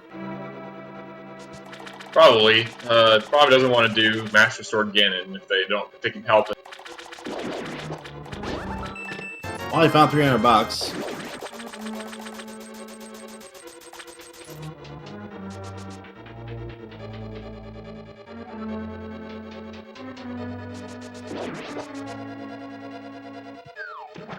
We don't need the big key for Swamp, and neither do we need the Quake Medallion. Yeah, I'm not. Unless he's looking for another sword, I don't know what he's looking for. Anyway, here we are in the Argus fight. Because with Argus, we have all these Argai that we have to pull off his body, which he's going to do right now. And one got back to his master. So what he does is he pulls him off, tries to get him 2 or 3 at a time, and tries to slash with the sword. But looks like he's actually doing it with the hook shot, interestingly, which is unique. There's another one killed, and the last one left. Gonna pull it. If I can actually hit it, there it is. Slash. Nope, got back to the master. And boy, that one was a little fussy today. So we're gonna get a shot in with the silver arrow missed again, and finally got the shot, and that kills it.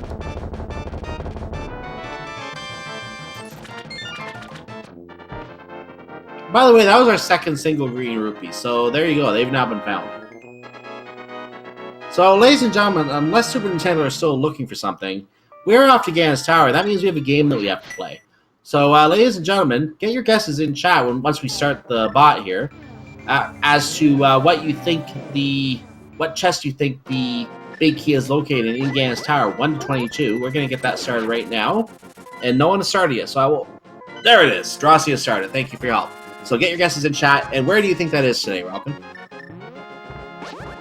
I always guess number 7. How about you? You know what I always guess. It's always 11 because, well, always. So I guess between us we're a 7-11.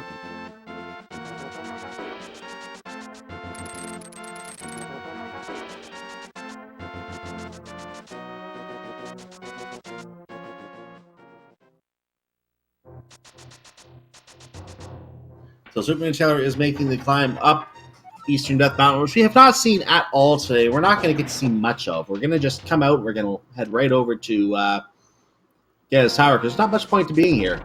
Well, we're going to bonk a rock first. Why not? We are going to get to see what the Turtle Rock access is. Not that we need to actually go inside or open it today, but we are going to get to see what it is.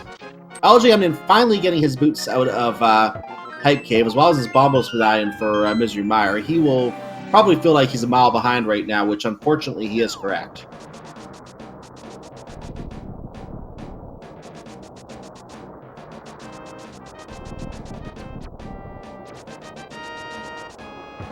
And because SuperNinTaylor does not have the Master Sword, he is taking care to stop instead of running into the Lionels, and he's hitting it with a hammer to push it out of the way, and using that to get through to Ganon's Tower without taking damage.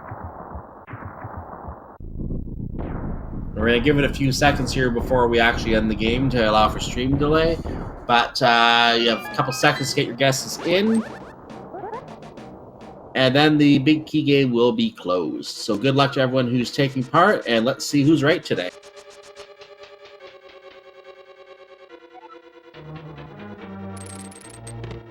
Well, there's our bug net. There's Arcana Burner, so we already found 2 unique items.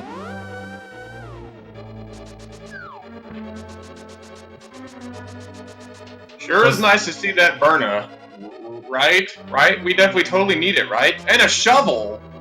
Well, you know Brian needs his cane, so, and boy, welcome to Fetch Quest City. That's, my goodness. What have we stumbled upon here at Ganon's Tower? Not a single key, that's what we've stumbled upon so far. There's gotta be one in this upper room. I don't think you can really go on without 1 key. That's a piece of heart. There's that key. There's that key. There's that key. Having a sense of deja vu. Did you also lose your car keys here in Ganon's Tower? No, I didn't.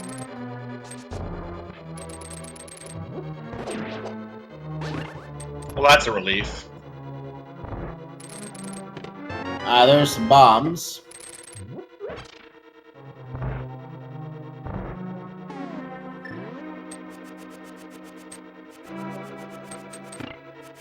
And SuperNinTaylor using the boomerang strat to push the switch, and is trying to do the same thing with this one. There it is.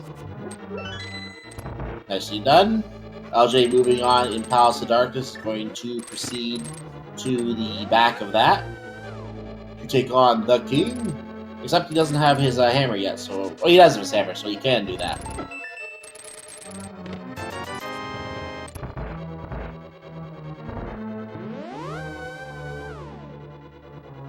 Well, here comes my favorite room. This is where I always put my number 11. It's in Rando Room, which makes sense today because we couldn't do full right. So that's where I'm going to say it is. Misses the switch. Here comes number 10. Number 11! And he gets the extra small key and the small 20 located in the other two chests. So, there you go, ladies and gentlemen. I didn't actually play the official in-chat game, so there will be another winner besides me here. Let's see who it is.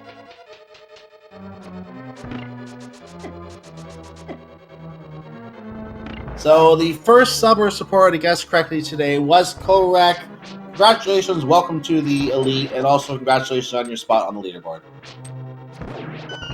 Hey, it's not enough that Korek has to be a good Link to the Past rando runner. He also has to be a good big key guessing game runner.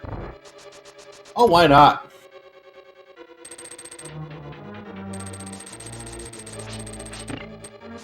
And taking a look, it looks like he is one of the many people who is on his first win. That is his first win during this league.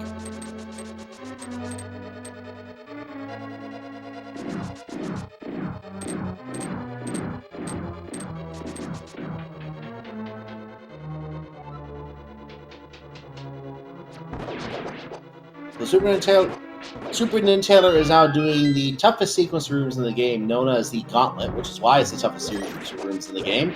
Because you have these really difficult enemies with BMOs on conveyor belts, and you see he's having a lot of trouble dealing with these rooms. At least you would think he'd be having a lot of trouble dealing with these rooms. Unfortunately, that doesn't seem to be the case today. The true fact of the matter is, if you have a decent sword and some good armor, these rooms are easy.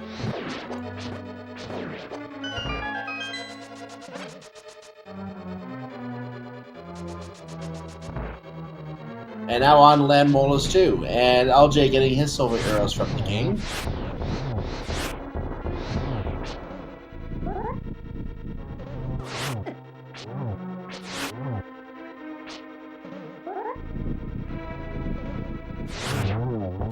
And we have puns in chat.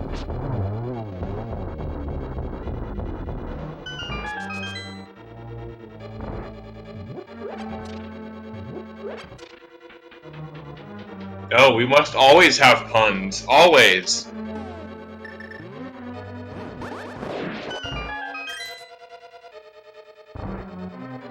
It's funny that Blind said earlier he hates insect puns. I don't know. I really am not a fan of Mothra. He could really buzz off, in my opinion.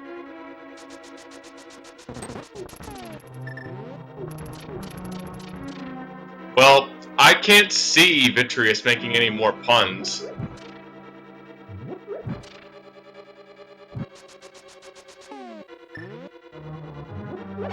Have you ever had any enemies in Ice Piles give you the cold shoulder? Man, those enemies in TR really rock my world. Hey, that's good enough. We'll stop there. SuperNinTaylor is now on floor 6 of Ganon's Tower after doing a beautiful 5th floor. And is going to open these chests looking for a sword, I believe, to make his battle a little easier. Nope, 2 pieces of heart.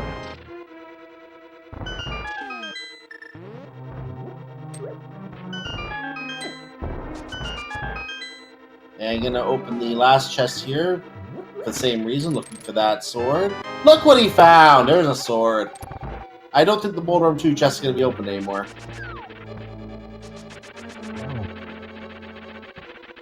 Hover incoming. Ding, ding, ding, ding, ding. So that will earn the respect of some in chat and the disrespect of others who prefer to see that chest opened.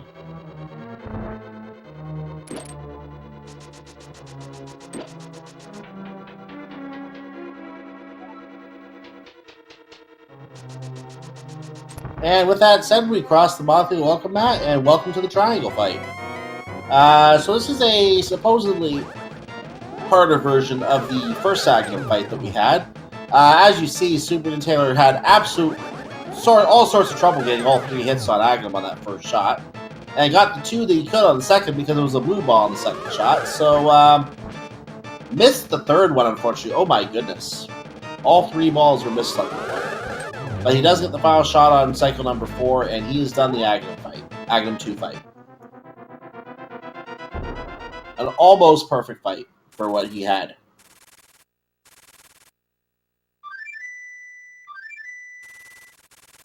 And with that said, it's time for the Big Pig. Nothing else SuperNinTaylor needs here. Just has to go in, slice up that bacon, cook it with the silver arrow, and he's got a Triforce. And 3 more points.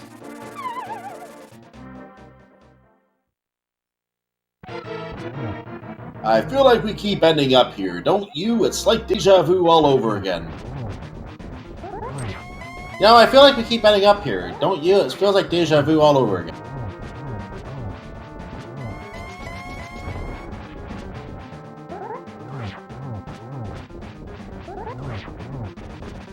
So we have SuperNinTaylor in a perfect spot for executing slices to the pig.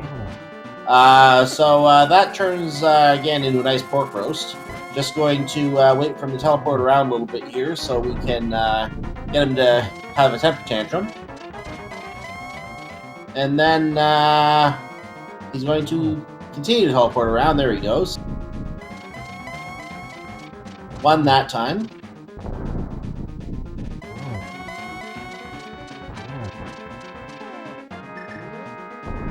Did you find the silvers in Palace of Darkness? Sure did. Didn't really have a choice. Looks like he did not get the torch. It shouldn't be too much of a problem, though. Got 2 hits there. Very nicely done. 1 torch went out. They're kind of a little off cycle now. So he needs to get this hit in quick. And there... Oh, he got both hits. That was risky going for the double, but he got it. And that is going to be a pork roast and some crispy bacon to go with it. So SuperNinTaylor is our first runner to finish. Just has to cross a 1x3 bridge. We can get his official SRL time. His official SRL time is 1 hour, 38 minutes, and 30 seconds. Get your GGs in chat. Pick us up before we get dizzy!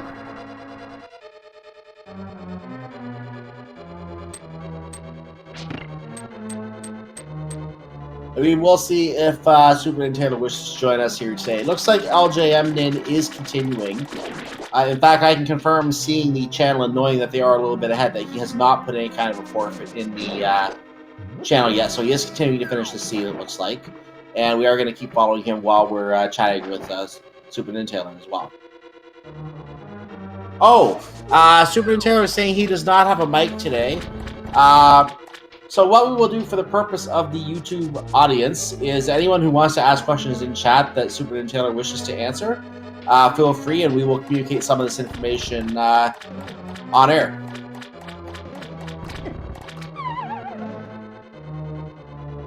In the meantime, we have LJM now about to find that his hook shot is been here the whole time.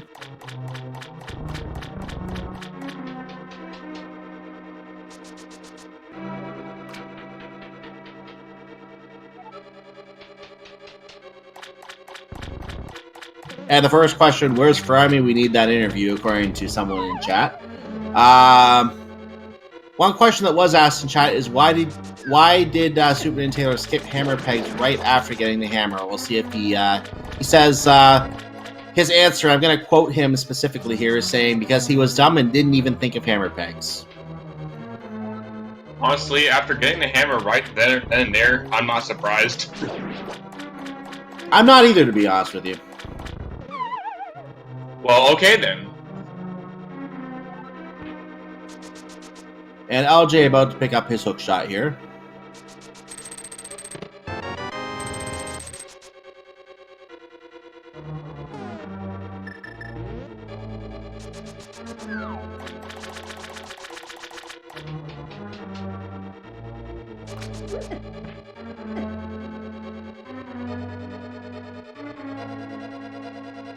So taking a quick look at the tracker, we do see LJ still needs to do Desert Palace, which he's probably going to do with Misery Mire. So they're going to both be done together at the same time to finish this. And by the way, I think LJ at this point can be said to be in go mode. He has everything he needs to finish this scene. So yes, about a minute ago he entered go mode. So he's going to finish the Swamp Palace run, then he's going to head over to the desert, go through a Warp Rock and Teleport Rock, and then he's going to continue to fight the bosses of both dungeons.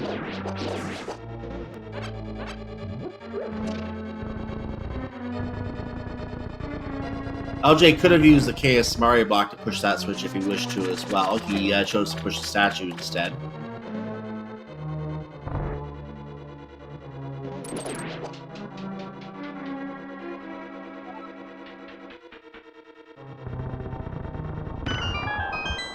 The SuperNinTaylor continuing to comment, he thinks he considered doing Magic Bat earlier, but then he changed his mind. And Fear Agent asking in chat, well, that's our league administrator, by the way.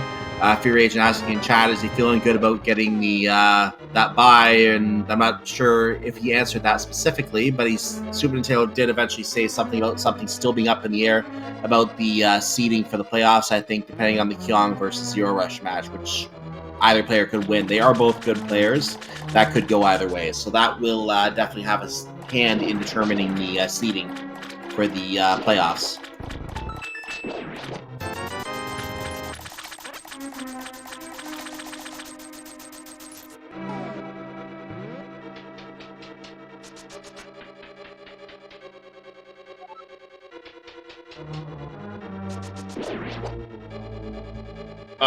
So some people wondering about the Cane Samaria in the Switch puzzle in Swamp. You cannot use it because when you scroll off screen, the block gets despawned and therefore doesn't exist. Okay, I did not know that. I completely did not know that. My apologies. That's good information, so I don't do that. Nope, you have to press that statue onto that switch for it to stay pushed. It would work if you're going through the wrong door, but if you want to go through the right door, you have to use the statue. Yeah, exactly.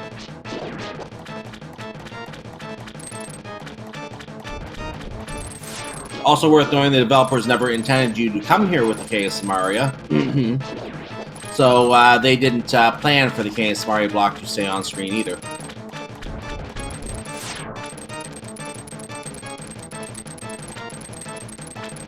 And that last R guy being fussy with LJM as well. And there's the kill. LJ has some calamari, or whatever you call that thing. And that's crystal number 5 for him.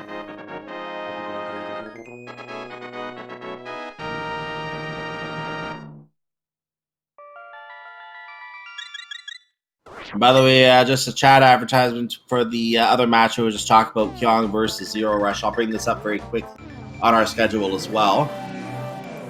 Looking ahead in the Link to the Past Randomizer League schedule as we follow LJM here, we do have going on at 6 o'clock Eastern Time. I'll come to the match in the chat in a moment, but 6 o'clock Eastern Time, we have Houston Baba versus Aselpo's Rod. I'm probably saying that wrong, and I apologize. That's on Speed Gaming 4 this evening, so that's at 6 o'clock. The other races, looks like we now have channels assigned for the other races here. We have the Zero Rush versus Kyong matchup at 8:15 Eastern Time tonight. So 8:15, that race will begin on air. And that is Zero Rush from Rush Nintendo Swag versus Farami, or I should say Kyong 92 from the Farami Will Do an Interview team. that will have a hand in determining the seeding in this league playoff series. And if Kyung gets the win tonight, then Frami will do an interview is guaranteed a first week bye in the bracket phase. In the playoff phase, I should say.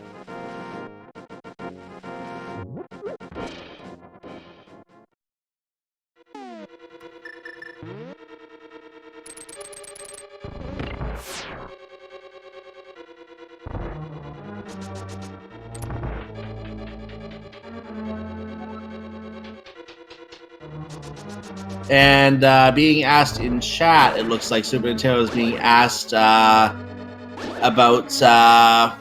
what if they don't get the bye, and his comment is he would be fine with not getting the bye, just more games to play.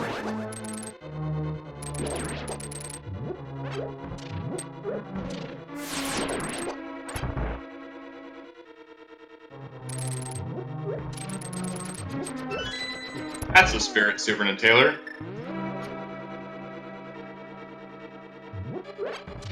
And in the long run, that's really what this is all about, just having fun playing a really cool randomizer.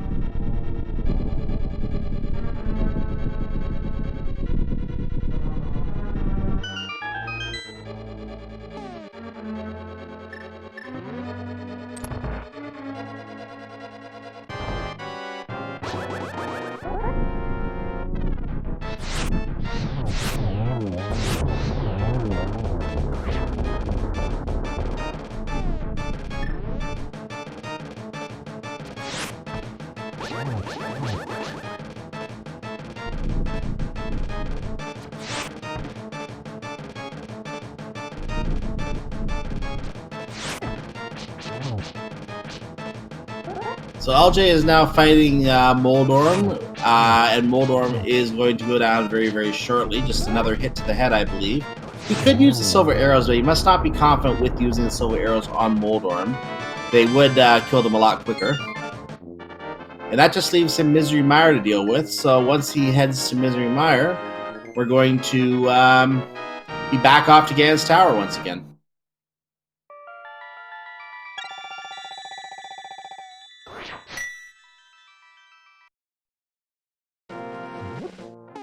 I said Moldorm, apparently. I meant Lammolas. Okay.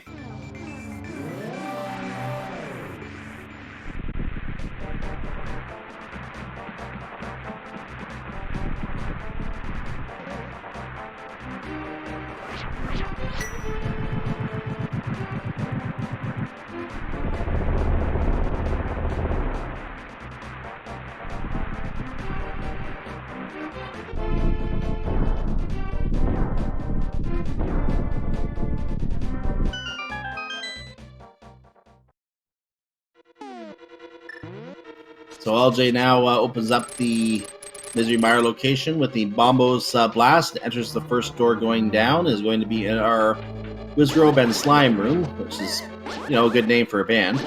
Wizrobe and Slime. Sure is.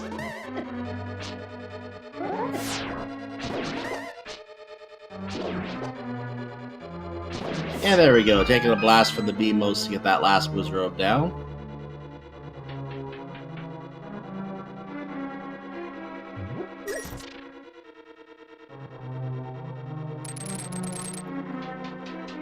Now, because he's go-moding this dungeon, he's not going to go through the entire thing. He's going to probably find that big key very, very early, because I think it was somewhere in these first 3 chests.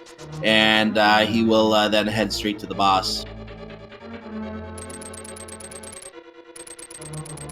Yeah, it was on the left side in the torch room that the big key was located.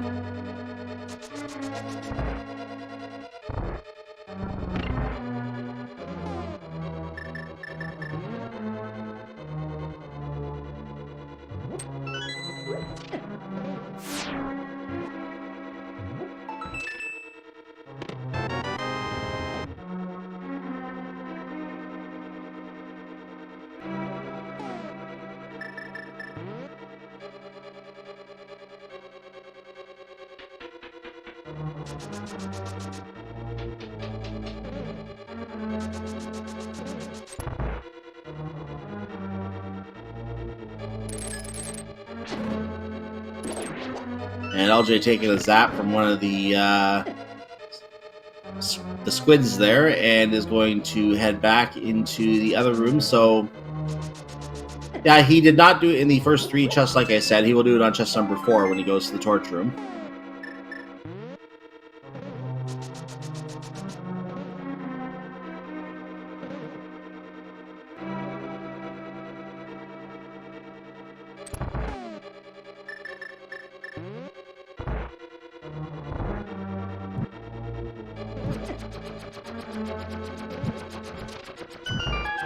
And that will open up the big key.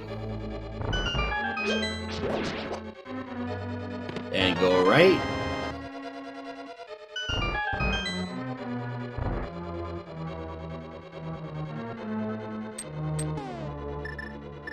So SuperNinTaylor was asked in chat by one of our legendary Final Fantasy commentators, Will Cleosis, who his favorite Ninja Turtle was.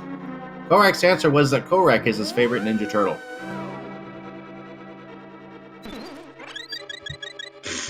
Okay.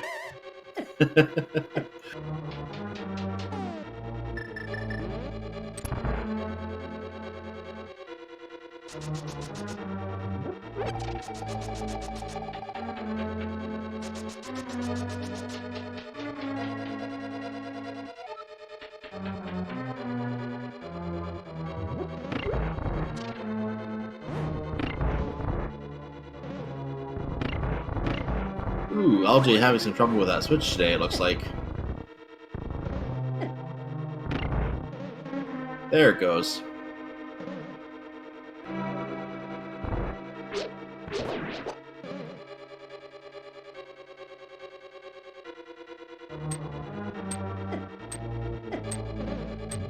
Comment being made in chat, is there anything more Canadian than Canada?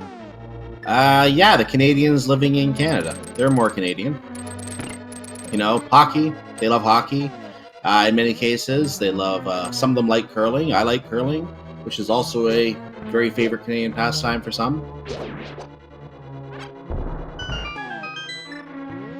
I certainly am paying attention to hockey right now because my team is still in the playoffs. And I actually have played curling way back in high school. I played some curling, and that was fun. I need to do that again sometime when I can afford it.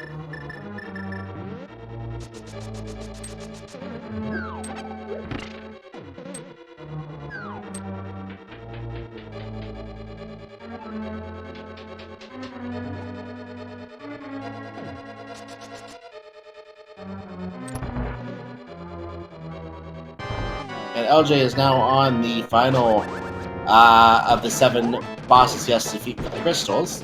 So he's going to take out Vitreous right now. He gets his Visine out in the form of silver arrows, and is going to deposit 2 into the big eye, and that's the fight.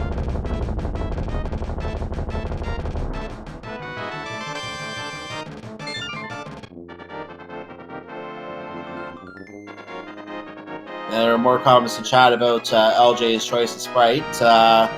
The cursor sprite. Yeah, someone get that cursor off his screen. Unfortunately, that is his actual Link character. Probably one of the more humorous sprites that we have in our collection of sprites.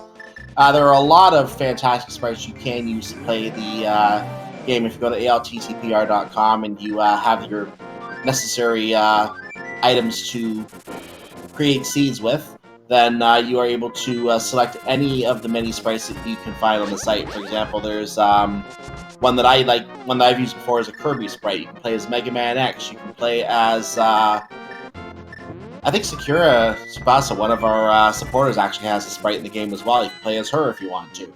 I'm just thinking of how many other characters there are. There's so many, I can't even think of one off the top of my head. There's just too many. You can play as Zelda herself, also in Twilight Princess form. So, yeah, all sorts of sprites you can play as.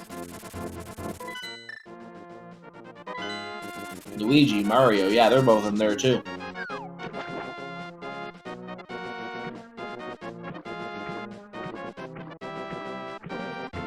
If you really want to be fun, you can play as a Castle Tower Guard.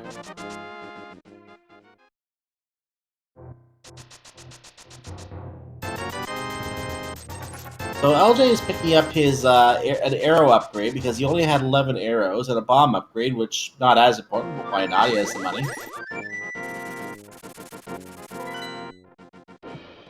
There with Master Sword, you kind of want to be safer in these instances. I can respect that. Of course, LJ doesn't know it, but there will be a sword upgrade waiting right before Moldorm. Oh, indeed there will be.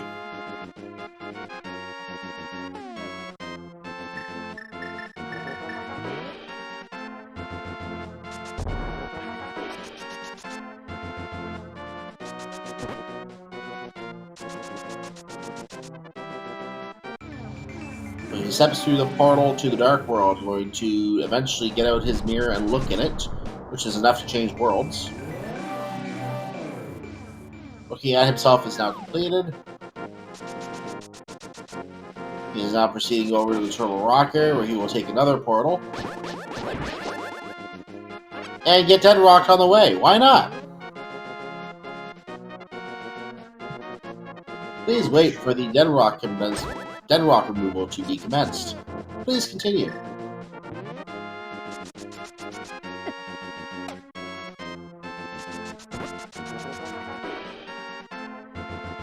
And he's trying to avoid being Dead Rocked here. He's just going to take the damage and not have to wait.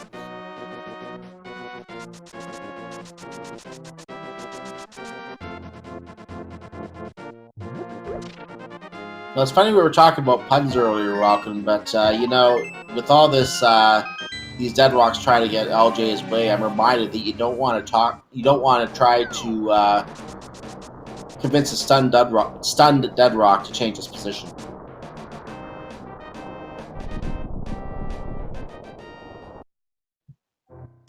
Yeah. Also want to try and avoid rocking out with your Dead Rock out. Exactly.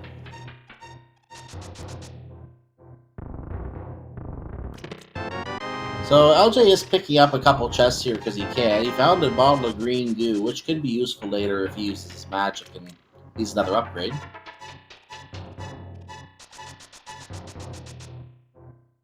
He is clearly sword hunting. This much is evident.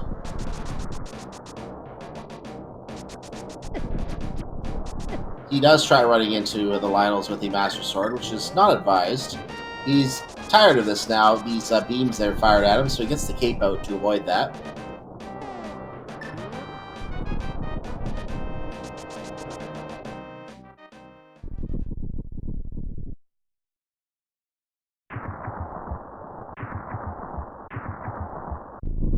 And Ganon's Tower is now being opened.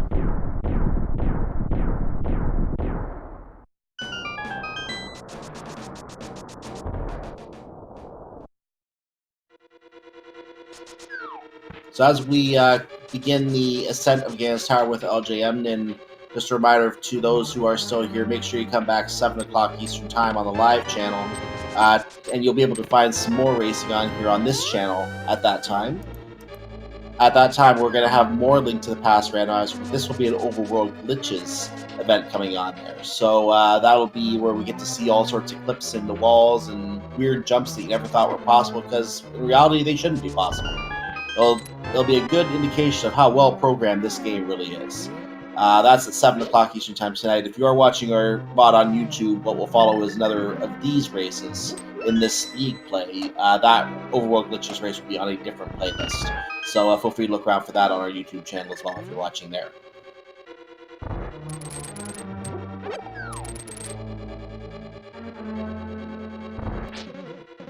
So LJMnin is going to pick up his trio of keys here. He's going to pick up the non-key in the other chest once he finishes getting the trio of keys.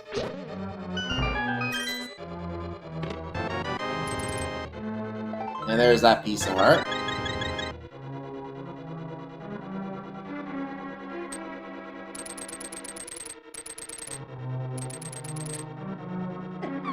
Oh, and he gets punched in the pit.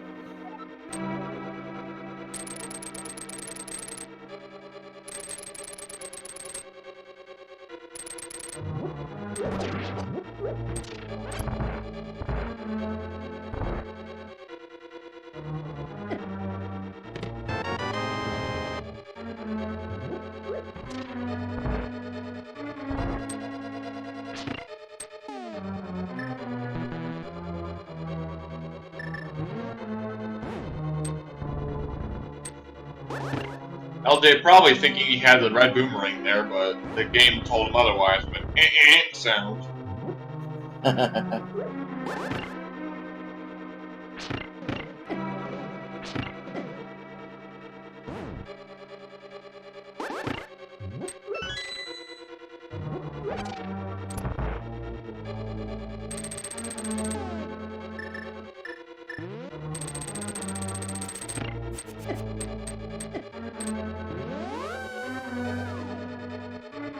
So LJ is going to go through Fire Snake Room. This will be chest number 9 for him.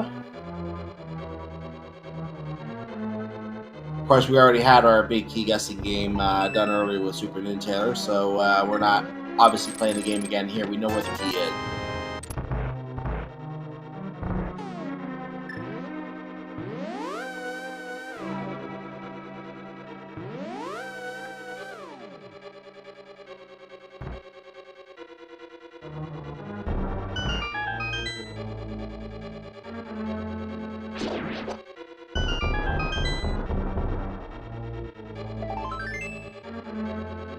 Even if we were, it was number 11 anyway. So same result, whoever it was.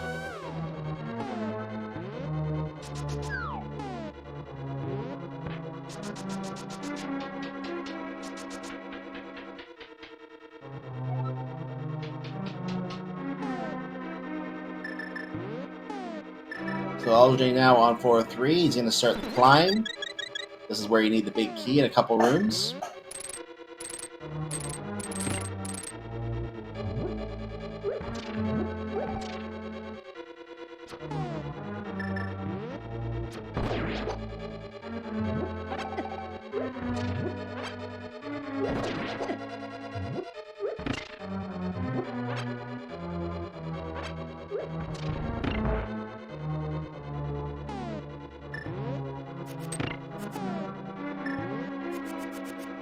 He proceeds to the door, going to take out a couple of mimics. The proper name for the enemy is Gorilla, but because they mimic your movement, we typically call them mimics in the community.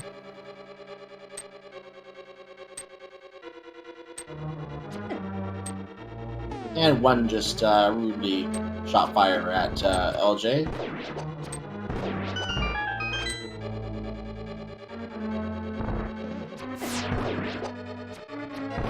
I love how the cursor turns into a "don't enter" sign when it gets hit. Yeah, this sprite work is pretty creative. It is.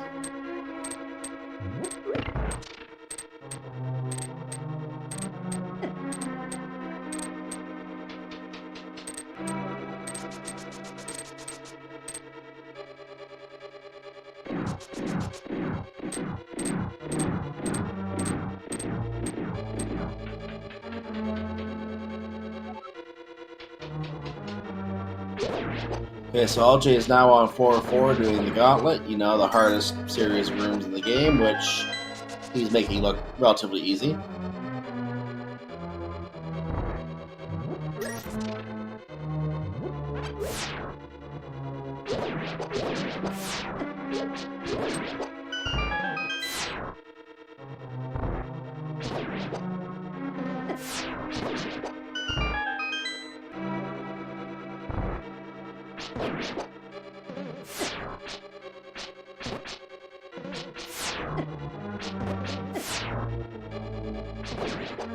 Reference being made to another of the icons in that pack is the blue screen that appears upon the sprite character dying.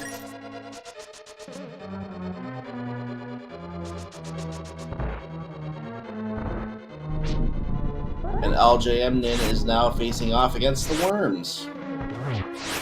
Or the snakes, I guess they are. Worms Armageddon. Snakes in a desert. That could be a book.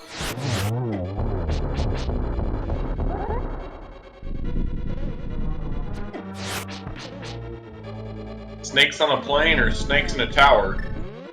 No, Snakes on a Plane is already taken. We have to do something different.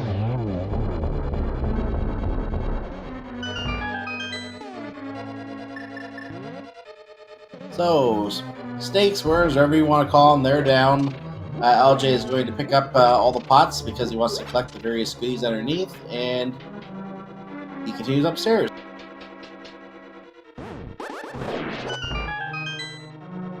Oh, went too far on the invisible walkway and took a spill.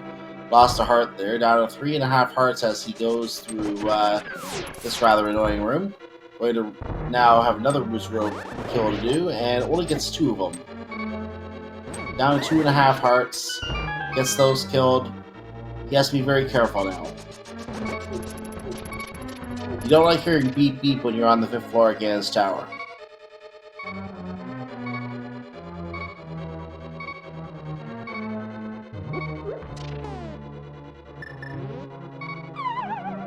And he takes a fall, and another fall.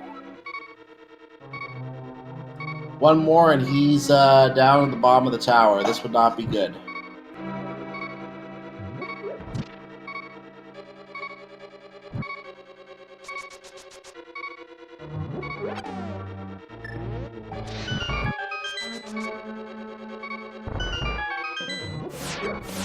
It's scary seeing those lasers come out when you see it when you are down at half a heart.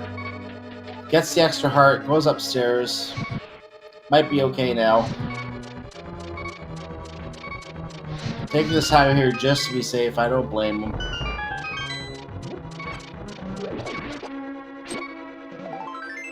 He is looking for the sword still. He does take the first piece of heart, does get the second piece of heart. Not enough for a health refill yet.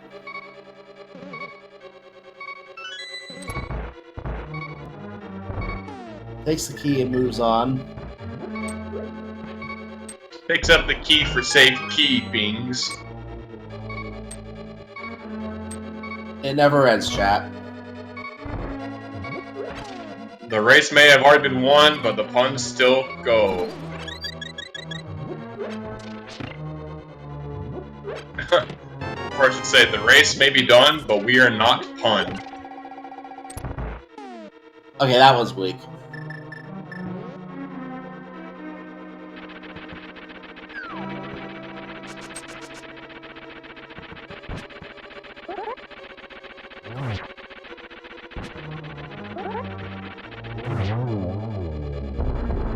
So, LJ did use the powder to get some health back earlier, so he's in good shape now for the Ganon fight.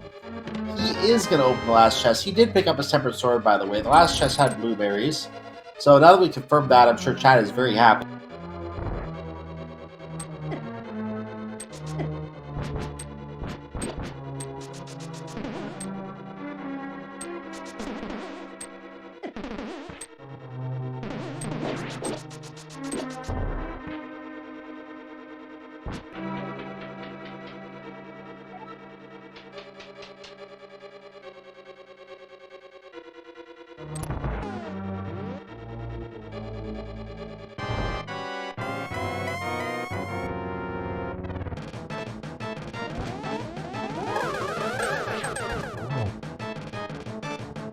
Oh, chat is actually suggesting improvements to your puns, sir. The suggestion: the race may be won, but we can still pun. I'm gonna leave off the hun. You know, I will always take suggestions to improve puns.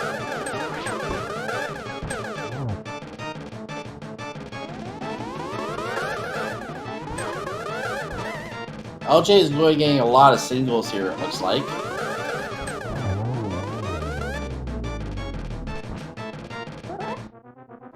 He does get the wizard down, and that means that the big pig bat is now exposed, and it's time again for the big pig. So a couple more minutes of Ganon fight, we should have a finish here.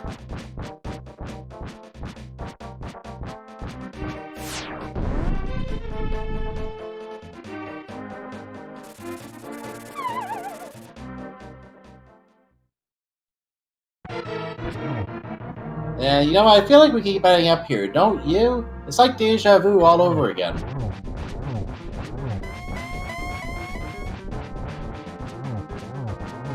Spoiler alert, we already saw that one earlier. Exactly. Don't you have a sense of deja vu? No, I have no sense of time or space. Oh.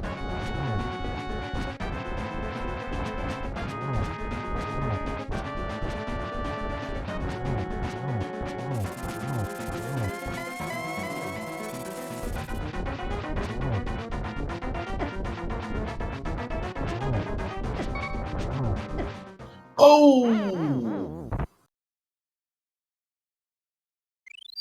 But we have a fairy, so all is not lost.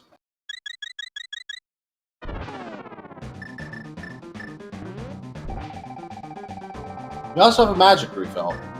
And a blue potion. And a cape. Which we don't need anymore.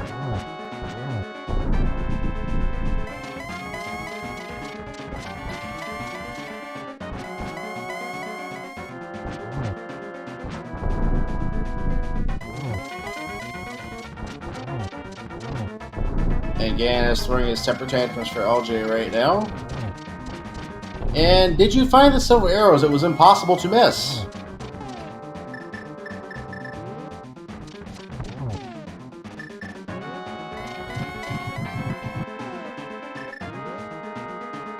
We have a reminder in chat after that LJ cursor death sprite. Remember, when your PC crashes, just put a fairy on it. As he takes out the big pig, has his own side of bacon, and is going to cross the finish line momentarily. We'll have an official time for him, and he is going to join us, we found out. So his official SRL time is 2 hours, 12 minutes, and 32 seconds, and music's already changed over, so he should be invited. Will be joining us in just a moment, I believe.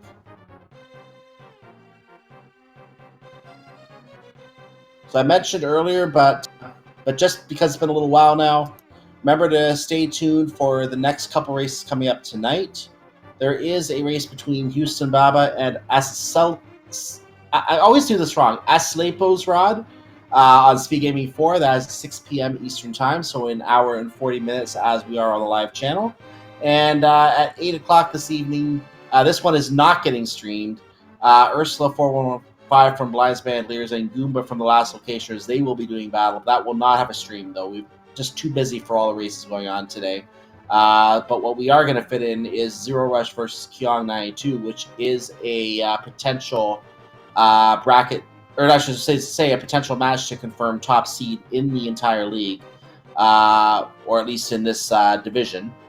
The Lake Helia division, or Death Mountain. I think that's the Death Mountain division, actually. I'm going to get that right. So potential top seeding for the entire league right here between Zero Rush and Kyong 92. Kyong 92 with the win could lock that away. We will find out tonight at 8:15 p.m. Make sure you're back on Speed Gaming 2 for that one. So just add a 2 to this channel and you'll get that.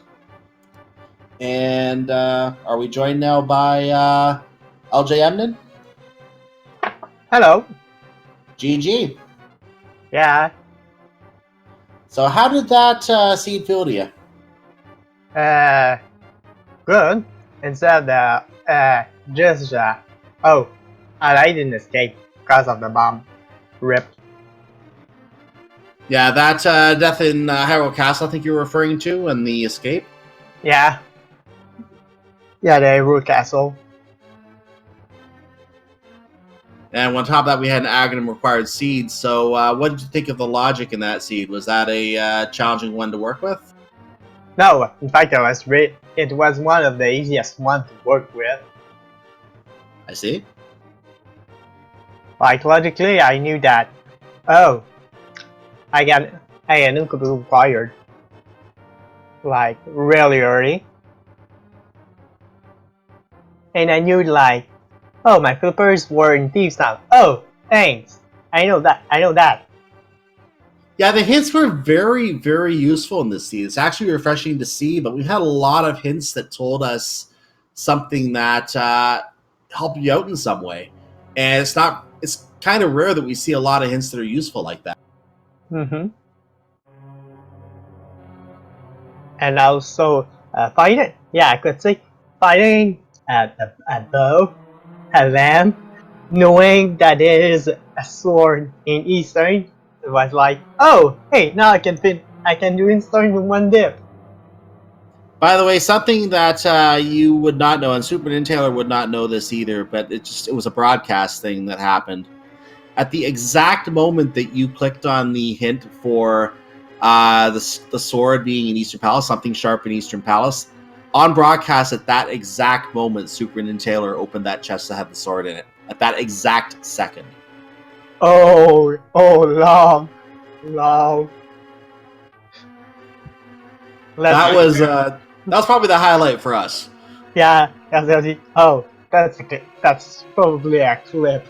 It was actually really humorous when that happened. I've seen, the closest I've been to foreshadowing something was, and this was more of a foreshadowing in that case, was I think I was on a call with Philion at the time during the tournament, the big tournament during the pools, and I know we saw a hint about Fire Rod being in Ice Palace as someone was finding the Ice Palace boss to get the Fire Rod. That was that's the next closest I've been. I've never had it exact like that.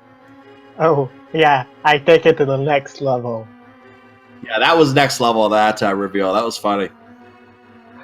Oh, did SuperNinTaylor was blocked by something that I find early? That's what I want to know. Sorry, I missed that. Did SuperNinTaylor was blocked by something I find early? I want to know that. Oh, you were talking about the mitts? No, if you find something I found early that it was blocked off. Yeah, it turns out in this case, obviously, with the talk about things being blocked off, it's strange to be able to clear 2 dungeons and still have to go through Aghanim to go to the Dark World. The only thing that could have made that more annoying is if you actually found the book and had to do Desert Palace, which also, from what I can recall, had nothing in it. That's the only thing that could have been more annoying. But yeah, how about those 2 glove upgrades both being in Palace of Darkness? Seems like I see that I see of deja vu. It was like remember I see where the 2 lift upgrades are in pod. Mm-hmm.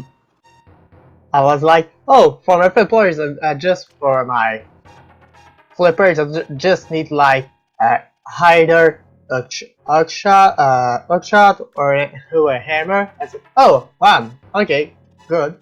Second one, okay. I go to hello Tease Town.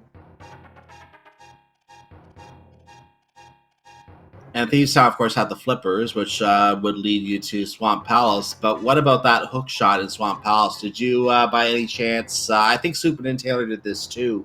I think he last location that hook shot. I think you did the same thing there. You did Desert Palace and Misery Mire first. You didn't exactly last location, but what do you think of that hook shot in Swamp Palace? I did do Swamp Palace first after Desert Mire, but yeah, I said myself, I was hesitating of that gamble, but I could say, hey, that hookshot could be vanilla, and I also saw a hint saying a unique item is in Western Wing of Swamp Palace. And the unique item hint, we had already planned for the worst case scenario of Mushroom leading to Shovel, leading to Ice Rod, leading to Trinex, leading to Hookshot. Yeah, that couldn't be like Trinex or because I didn't have a Ice Rod, you see. So like that can be possible. So anyway, we should probably get started wrapping up here because I know we are running to our time here. We were scheduled till 4:30. So with that said, there is one more race between your 2 teams tonight. Zero Rush will be in here facing off against Kyong. Kyong trying to get confirmed top seed in the Death Mountain division to get a bye in the next round. In the playoff round. Of course, your team unfortunately is out of the league after this week. What were your thoughts of the league? Did you enjoy the format? Did you have fun with it? I have fun with it. And also, I believe in Zero Rush. I believe in Zero Rush. You'll be here cheering him on tonight, I take it? Maybe, but I know that he's like, oh, he's carrying a little carrying our team. But he's not the one communicating the most. Well, he is going against one of the top runners, in my opinion, in the Link to the Past rando community, one of the absolute top runners tonight. So that should be a great matchup tonight because I know Zero Rush is a great runner himself. So that should be fantastic, and that's a match to look forward to. I think it's safe to say a lot of people still with us in chat will probably be back watching that tonight because that will be a great race to watch. Any last thoughts before we close up here? I believe in Zero Rush. Mm-hmm.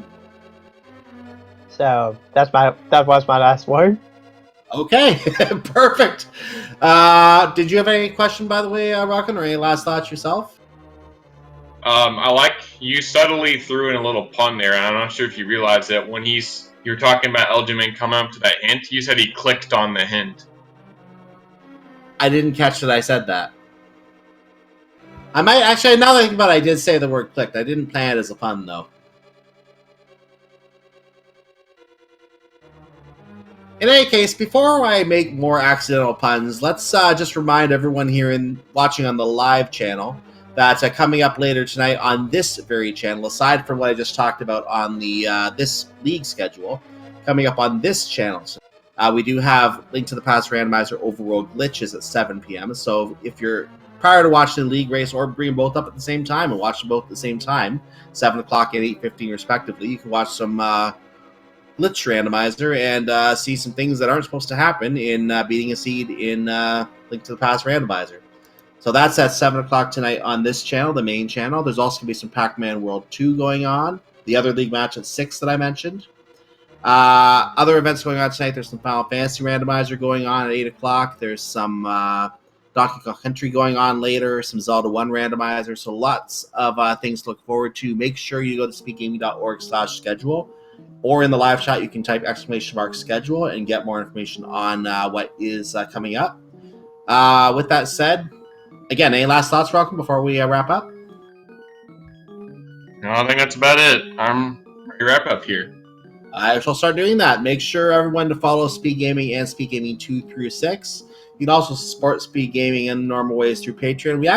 I just realized today there's actually a merch link for some Speed Gaming shirts. I didn't know about that until today. So you can actually get some t-shirts to support Speed Gaming as well, and also wear your pride of being a Speed Gaming community member around. So you can do that as well to support the channel. Of course, make sure you follow the runners, SuperNinTaylor and LJMnin. We'll get their links in chat one more time here.